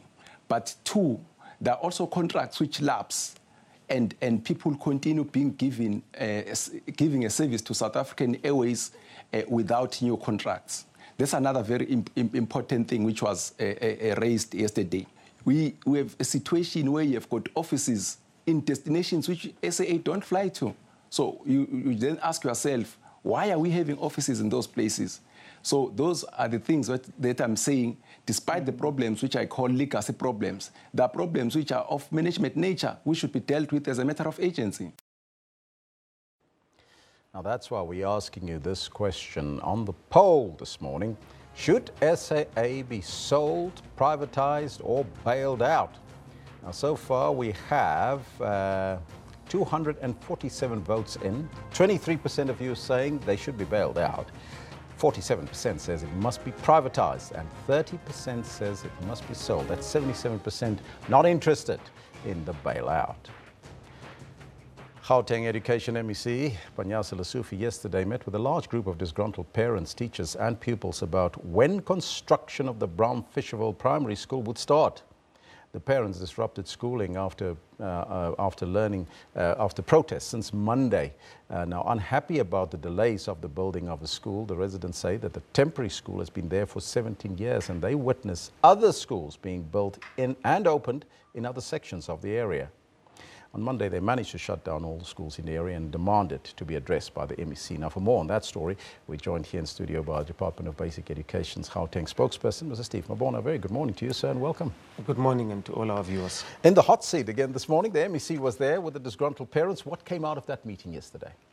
Definitely. We were very much excited that at least there's some sense of understanding that there must not be any disruption, because that was our main concern, that let's not disrupt schooling because we demand any other thing, which we felt that the demand it was genuine.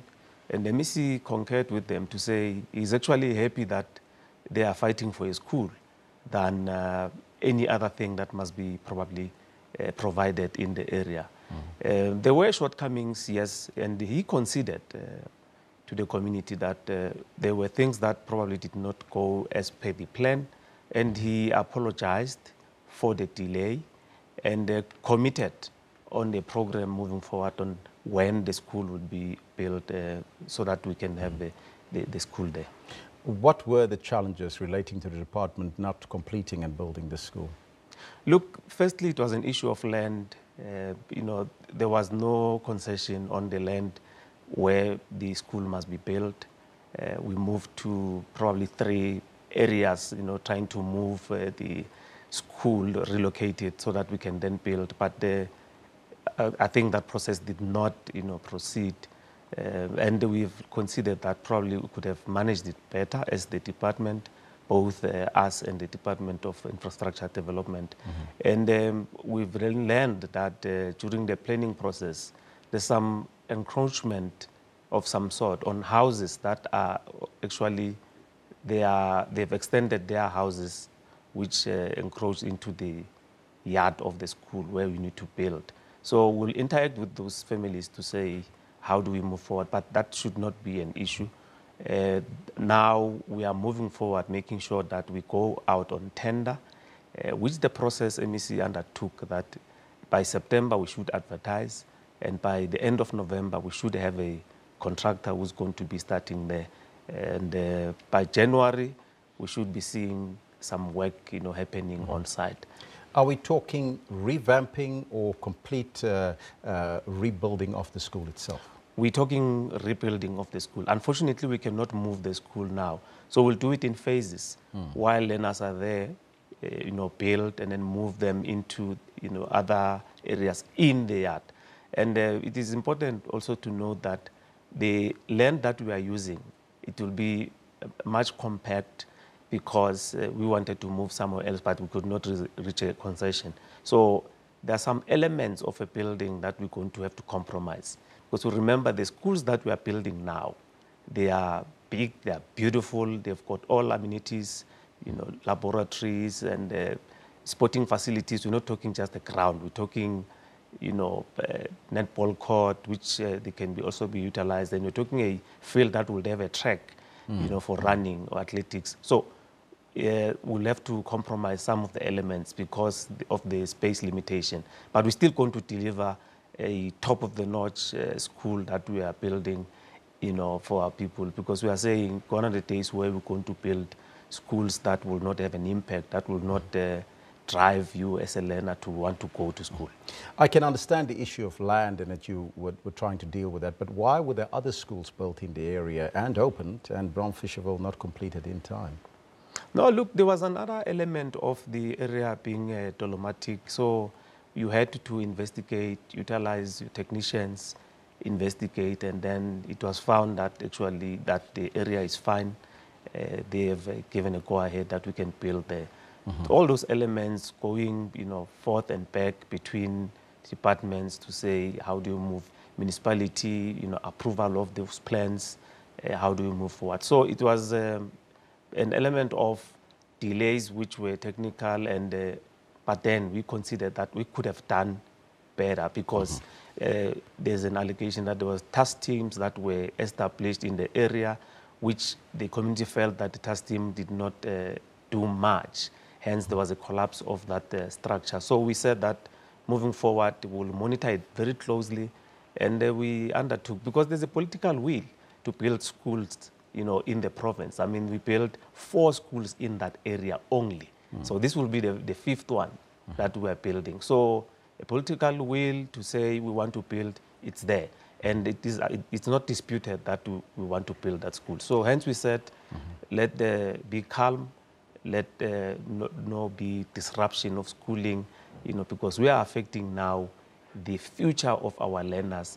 And on Friday, we are writing your pre-trial examinations. So when you shut down, you mean that some of the learners might repeat their grades next year.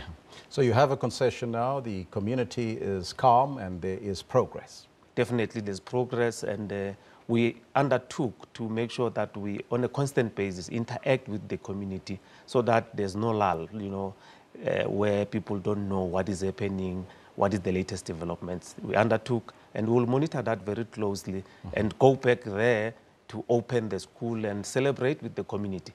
Before the end of this term, we undertook, we'll deliver that school. Will the community benefit of the building from the school, or is that now up to the tender processes?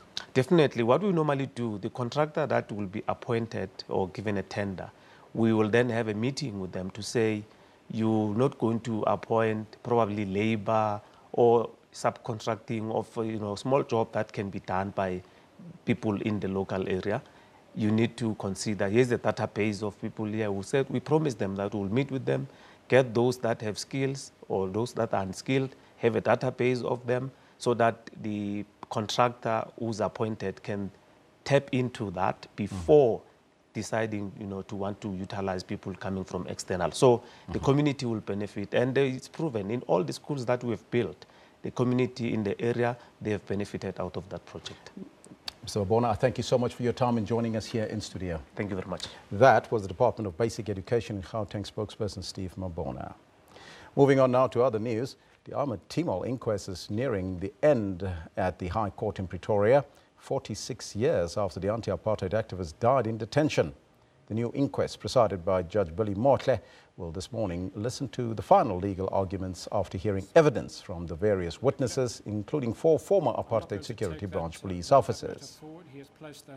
Only one of them, Paul Erasmus, who was granted indemnity by the TRC, has confirmed under oath the continual torture and assault of political detainees at Johannesburg's John Foster Square.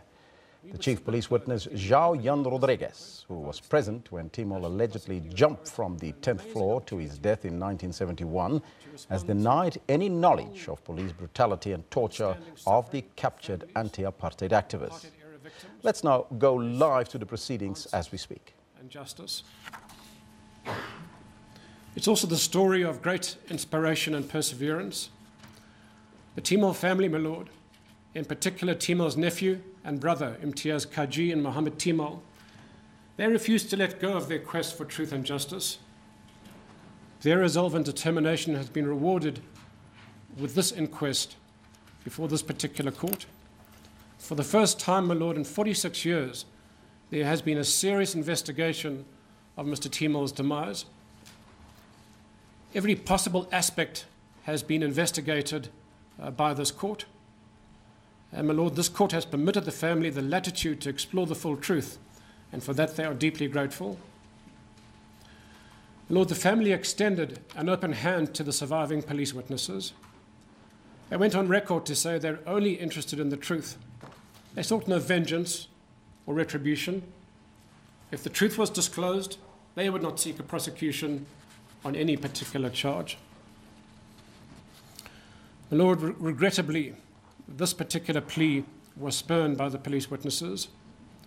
They doggedly stuck to the hymn sheets concocted by their masters decades ago.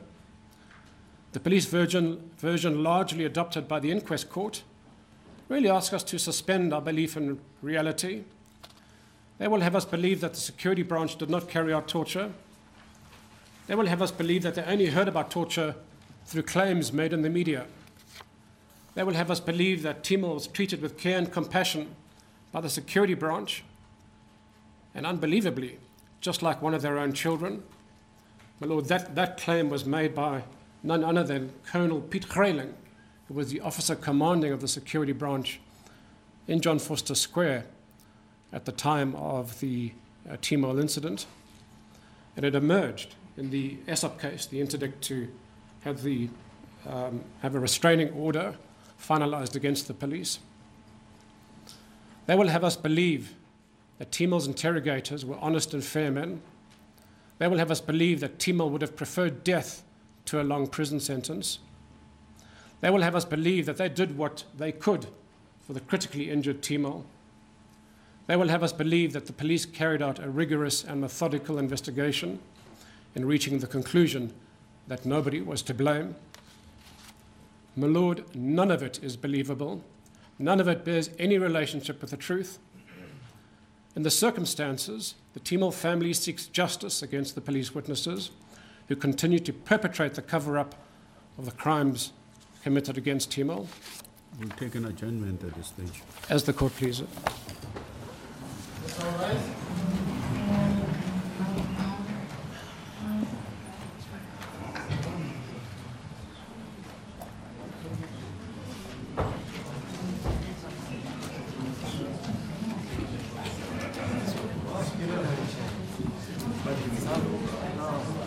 Oh, I have to.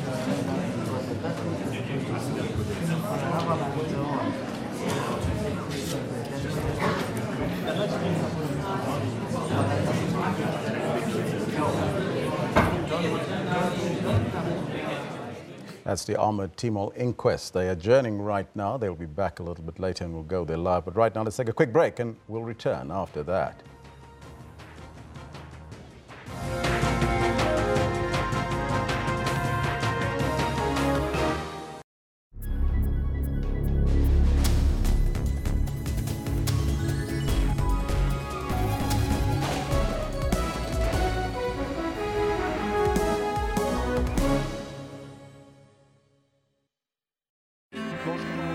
What guides us? What leads us forward? Is it the advice of our elders? Is it the actions of our people? Or the voices of our citizens? Your country is guided by the voices of its people. And your broadcaster is dependent on your voice to guide it. Get your copy of the SABC's editorial policy and have your say. Africa is constantly getting new technologies, and with that comes new terms. Massive, open, online university. And primarily what they are doing is they're established in the community, so they're well established within the Soweto community. Internet of Things also covers small sensors, so you can do like home security, motion detectors, IP cameras. Our network, which simplifies these terms for you. We also have new gadgets and social media. When it falls on the grounds and then the battery, everything falls off, people just put it all together and then your phone is back in shape. The Valega app, we initially started off by doing this manually. The internet is actually my favorite fashion invention of all time. That's Network with Ms. Pumelele Zondi every Sunday at 9 p.m. on SABC News.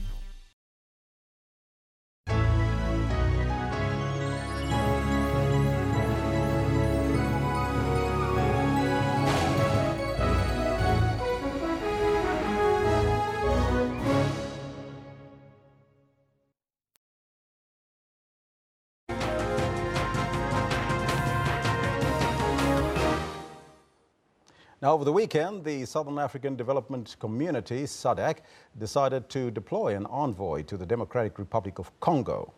This is after the political crisis that came as a result of elections not being held. President Joseph Kabila's mandate ended in December 2016. An agreement was reached that elections would eventually be held in 2017, but that again seems unlikely to happen. The opposition demanded that elections be held before the end of this year in December 2017. But this might also not be possible due to a number of challenges currently receiving attention, such as the Electoral Commission, who has cited a lack of funds as one of the reasons. The political impasse has also seen protests in the capital, Kinshasa. To discuss the problem in the DRC, we spoke to Nike Bele. He is the DRC Country Director at the Open Society Initiative for Southern Africa. There is a deep political crisis due to the non-organization of the election in December 2016. And now there is that agreement signed. There is the implementation of the agreement, which has been subject to some mismanagement. It's not been implemented properly. And then you have this fear to have a new demonstration, a lot of demonstration, a lot of manifestation from people with a high risk of violence and human rights violation. So this is the situation. And you have also a security crisis, specifically in the center of Congo, in an area called Kasai, where there is clashes between the Congolese forces and local militias. And a lot of human rights violations took place also in this area. The UN, for example, stated that they discover around 42 mass graves in this area. So this is a deep, deep, deep crisis. In the same moment, millions of Congolese left their places. Around 30,000 fly to Angola. You know, they cross the border to Angola to be refugees over there because of this crisis. In the same moment, you have also a deep economic crisis. Economic crisis that is starting, first of all, to the decline of commodity price in the international market, because the DRC made a specific choice in this economy, you know, arrangement to base everything in mining, and they have not been able to diversify timely. And when the prices of commodity in the international market decline, obviously they are facing problem. But that economic situation now is connected to a political crisis, and then a political crisis is contributing to deepening this economic crisis. So this is where we stand actually. One of the reasons for the delay of the elections being called is the lack of funds, so says the Electoral Commission. Is that the only reason that is delaying these elections to take place in the DRC? I think that starting by 2011, when we had the last election, the Congolese government had 5 years to prepare the next election.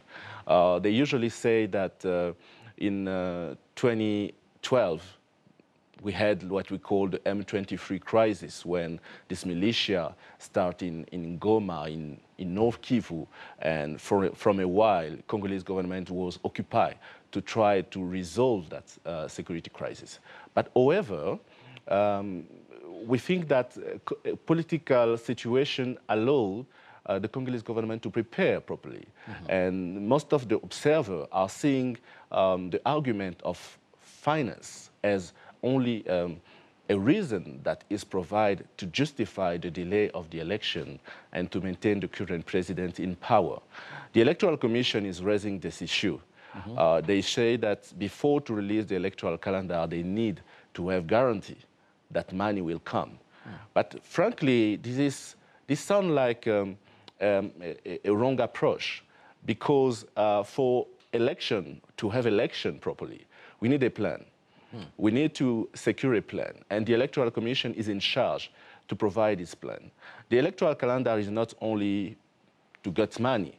It's first of all a planning instrument. It's also an accountability instrument. Look, when you have a look on what is happening on the field, what electoral observers are saying, for example, that they have problem to deploy themselves in the field. Why? Because they don't have proper idea on when things will happen. The same applies to political parties.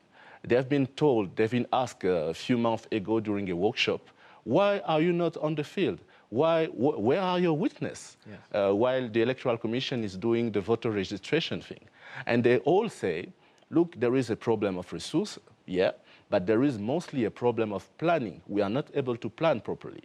The same applies also to donors. They are coming on board, they want also to support, but they need to be sure that the election will take place. Without the calendar, we don't know when and if election will take place. Now, the African Union, they've got envoys deployed already in the DRC, but it seems like that is not working. SADC region is now going to deploy an envoy. Will that add any value in order to make sure that the elections does take place in 2017? Look, presently, as you said, there is plenty of envoys, special envoy for the DRC as well as for the region. We have, beyond the African Union, we have one from European Union, we had one from America, we have one from UK. So there is plenty of special envoys. And now there is this new one. I think it will face a couple of challenges, and it will require a specific, profile. One of the challenges will be how, in which extent he will be able to coordinate himself with other special envoys, because coordination remains a deep problem. And number two is the perception that the Congolese political, actors will have on him. Because actually, when you have a look on what happened a few months ago with Edem Kojo, who used to be a mediator from the African Union, the bad perception that politicians had on African Union and the decision coming from African Union had also an impact on him. And there is a risk also to face exactly the same situation with the special envoy from SADC. So it will require a specific profile, someone known as a democratic person, human rights respective person. It will require also resources to be able to deploy himself properly. It will require also some technical expertise, a team of technicians to work with him with a specialty on election field and political field, so that he will be able to work properly. So these are the challenges that the current special envoy will face. That is a challenge that the Electoral Commission faced. But what about the leader, the current leader of the DRC? Is he a problem? Is he the stumbling block to these elections and the protests that we see currently in the country? Many observers are seeing today Joseph Kabila as the main problem because they observe that he had to organize this election. He, as the chief of state, but to support the Electoral Commission to do so, to secure that his government provide resources to the Electoral Commission, and also to ensure that the Electoral Commission work independently. Actually, because of this delay, there is doubt on his willingness to really help the country to go to this election. And we think that it's important for SADC leaders also to talk to their peer in Congo and to secure a warranty from him that he will organize this election, that he will not run for a third term, that he will not, try to amend the constitution as we have seen in other countries. You remember that in Congo, the big problem has been all the time the problem of legitimacy. And even when you read the preamble of the constitution, there is a specific sentence on the problem of legitimacy. Legitimacy is a deep problem for Congo. And without legitimacy, there is no stability. And to have this legitimacy, we need proper election, fair and democratic election, so that people can decide who they want to have as a ruler for the country, and the country could make the right progress for the future. We've seen in Africa leaders hang on to power, normally for lengthy periods. In conclusion, as the Open Society, how do you see this being resolved in the DRC? I see that we are in front of a deep crisis. We have to put a lot of pressure on Congolese authorities to take the right decision in that moment, to influence positively the country. It's important to have an electoral calendar. It's important to have resources dedicated to electoral commission, to find these resources. And if these resources are not existing in the country, to find resources even out of the country. It's important now to secure human rights, because we are observing a lot of human rights violations taking place in the field, and we want this to stop. It's important for now to secure liberty, civil liberty, and to secure also diversity in the political field, so that the country could pass through that bad time in a smoothly way, and to ensure that the country not collapse in this end of the process. Because this is important not only for the Congo, but it's important also for the entire region. Because what is happening in Congo could impact also neighboring country and could impact also the future of the region. So this is an important thing to do at the moment. Well, there you have it. That's the latest on the Congo. Coming out of that SADC conference, they'll send an envoy to the DRC in order to resolve the issues there. Now, remember that we're asking you a question today, and that question focuses on poverty here in South Africa. Looking at the latest statistics coming out, you will see that the gap between the rich and the poor is getting wider. And that is why we're asking you, what do we do in a case like this? Let me take a look at some of your comments on the Twitter handle at SABC Newsroom. This one coming in from Ngaketse. He says, the politicians believe that addressing poverty will wisen the electorate and it will lead to a low turnaround. Continues, says, something should have been done many years ago. This is a political ball. The more votes they get, the poorer we become. This one from Tianeo says, the problem is corruption. Those are some of your comments. Please keep them coming. We'll read them as we continue. But, of course, we're also conducting a poll. Are we flying too high with SAA? Should SAA be 1, sold, 2, privatized, or 3, bailed out? Now, so far, 252 of you are voting. 23% only are saying that they need a bailout. 47% says it must be privatized. Look at what happened to Telkom. What a turnaround for Telkom. And then 30% says it must be sold. Now, Telkom has had a turnaround, but yet we want to sold a share of Telkom and bail out a failing airline. But let me take a look at what you are telling me on the Twitter handle. This one from Sipo says, even if it can be privatized, still corruption in this country will not be finished corruption when in government must be dealt with. The mystic man El Malachi says, you see, this thing of politicizing even sensitive matters in terms of who should run #SOE, state-owned enterprises, is hypocrisy. Give any capable person or people to do the job. Geez, is it simple as that?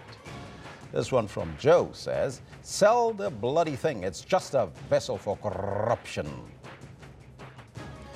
Those are some of your very strong comments coming through on how you feel about SAA. Are you still flying SAA? Do we need to fly them to the moon?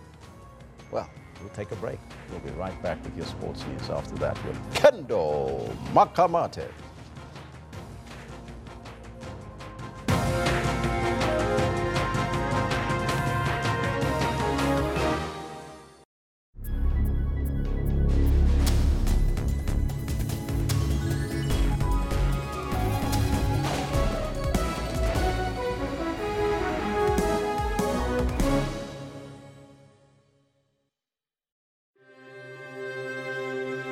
What guides us? Is it something you can see? We need deliverance from sin because God never Hear? carry on working to spread the message Feel? to the whole world. Or touch? What leads us onto greater experiences? Is it the words of our sacred texts? The advice of our elders? Or is it the actions of our people? The strength of our beliefs? Or the voices of our citizens? Your country is guided by the voices of its people, and your broadcaster is dependent on your voice to guide it. Get your copy of the SABC's editorial policy and have your say. Phones, cloud systems, and robots have taken over a lot of what used to be done manually. Our accounting system is actually based on the cloud. Google nowadays can tell you where you parked your car. And Africa's entrepreneurs are using technology to create. With Pocket Masipala, you can basically do all the services that you would do at the municipality physically by going there, but you can now do them on a mobile app. Join me, Siphumelele Zondi, on Sundays at 9 p.m. on SABC News.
welcome back. Let's try that again, shall we? Thanks very much for having stayed with us. We had a bit of a challenge with our microphone right here. The story that I wanted to bring to you is this one, how AB de Villiers has officially stepped down as South African cricket's ODI captain. In a statement released by Cricket South Africa, de Villiers says negative reports on him over the past 12 months have played a role in him choosing to take all 3 formats in the game. But he remains 100% committed to representing the country, but not as captain. De Villiers says in the past year or so he's tried to manage many commitments. This has left him mentally and physically drained. The world number 3 ODI batsman also refuted claims that this has led him to pick and choose his availability to play for the Proteas or not. He says it's simply not true and that playing for South Africa is and will always be the greatest privilege of his life. Faf du Plessis says he has informed Cricket South Africa that, de Villiers has informed Cricket South Africa that he would like to step down as captain of the ODI team after he led the team for the past 6 years. AB has also confirmed that he'd assured the national selectors of his availability for selection in all 3 formats of the game during the coming season. His resignation as ODI captain could possibly see Faf du Plessis named as a captain of all 3 cricket formats for the country. Now, great news for a lot of cricket fans. We will see AB de Villiers in the whites again. Now, new kids on the block, Benny McCarthy and Fadlu Davids, have hit the ground running for novice coaches. Davids' Maritzburg United registered their 3rd win in a row in all competitions. They beat Ajax Cape Town 2-0 in Pietermaritzburg. And McCarthy's Cape Town City also won their 3rd consecutive match, beating Platinum Stars 3-1 at Cape Town Stadium. Cape Town City remain unbeaten in all competitions this season. They entertained the Platinum Stars in Cape Town last night. Lebohang Manyama was brought down inside the penalty box. Letsie Kwapeng stepped up and made it 1-0 to the citizens. Kwapeng left the goalkeeper rooted and makes it 1-0 into the back of the net. On the hour mark, Ayanda Patosi showed his class and extended City's lead. Talk to you now, Patose! Rattles the net! That is a beautiful goal for an exceptional talent in South Africa. Ayanda is back, Ayanda makes and Ayanda scores his first K goal in the Premiership. 34-year-old Teko Mudise came off the bench and scored on his debut.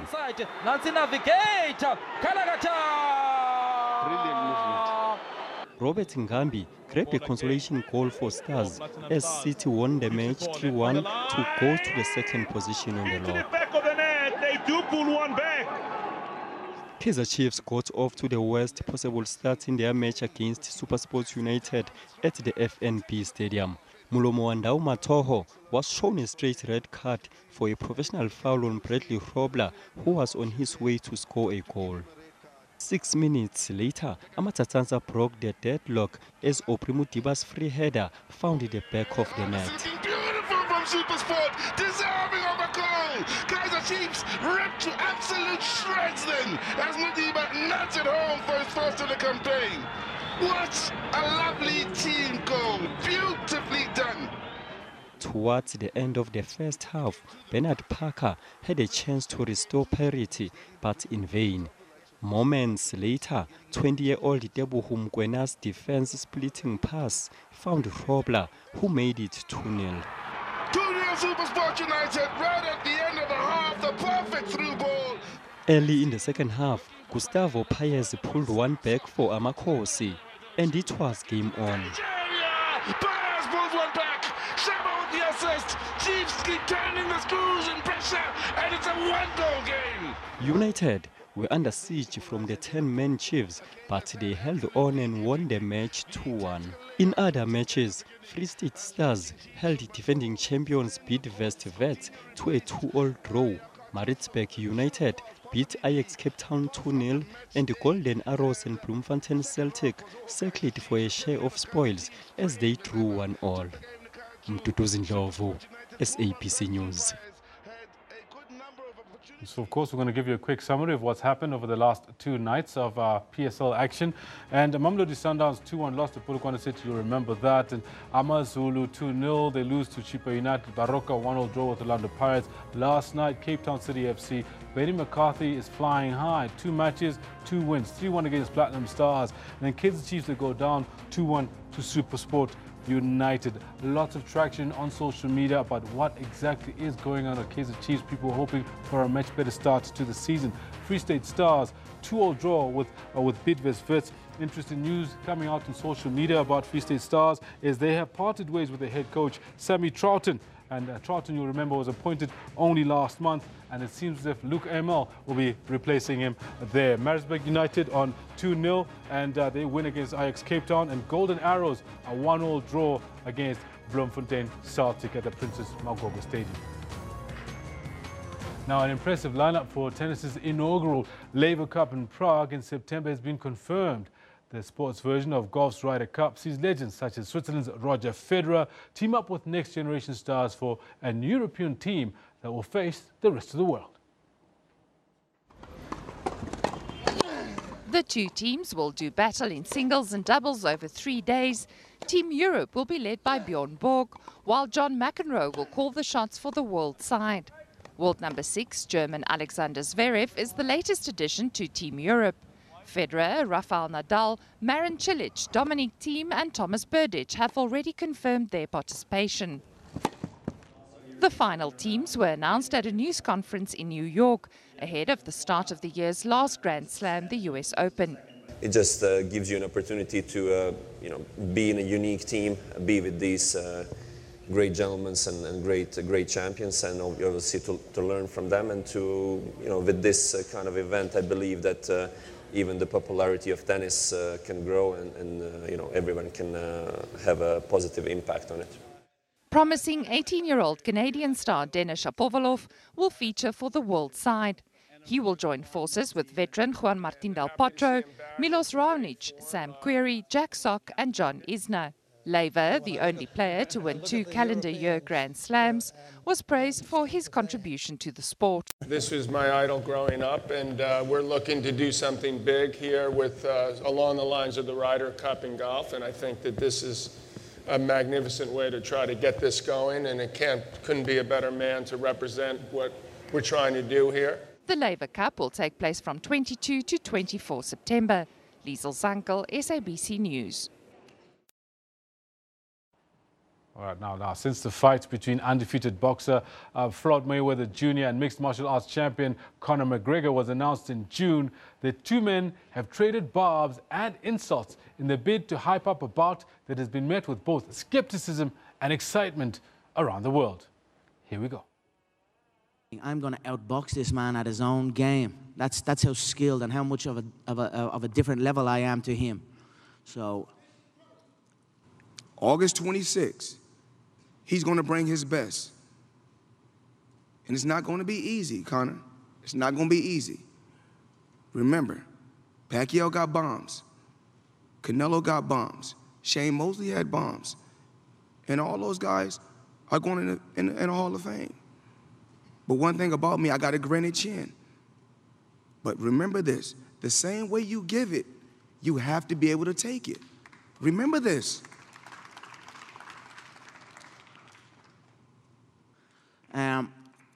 Right, so that's it.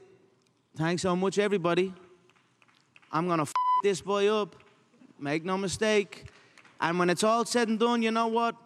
I'm gonna feel a little bit sad because you should have all kept your mouth shut.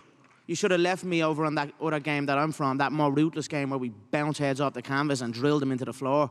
You should have left me where I was because this man is not on my level. He's not even a quarter of the man I am. So we're going to see, and and you're all going to eat your words in there. So thank you all. I appreciate it. I look forward to Saturday night.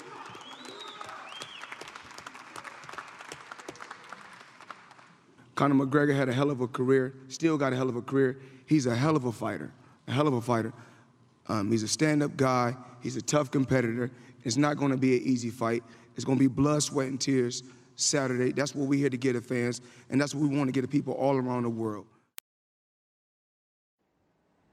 Well, there it is. That's going to be lots of fun to watch this coming Saturday night, or around about 1 o'clock in the morning on Sunday morning, Central African time. Conor McGregor against Floyd Mayweather Jr. Just to remind you that EFC Season 1 that we're going to be looking out for, the first episode is going to be on the 14th of October at 9 p.m. on SABC 3. Make sure you catch it, 9 p.m. SABC 3, 14th of October. It's a Saturday night, the Fighter Season 1. That for you, EFC Worldwide, will bring that to you here. Thanks very much for having joined us. We'll be back tomorrow morning. Make sure you join us again, 9 o'clock sharp until midday. For me and the rest of the team, this is SABC.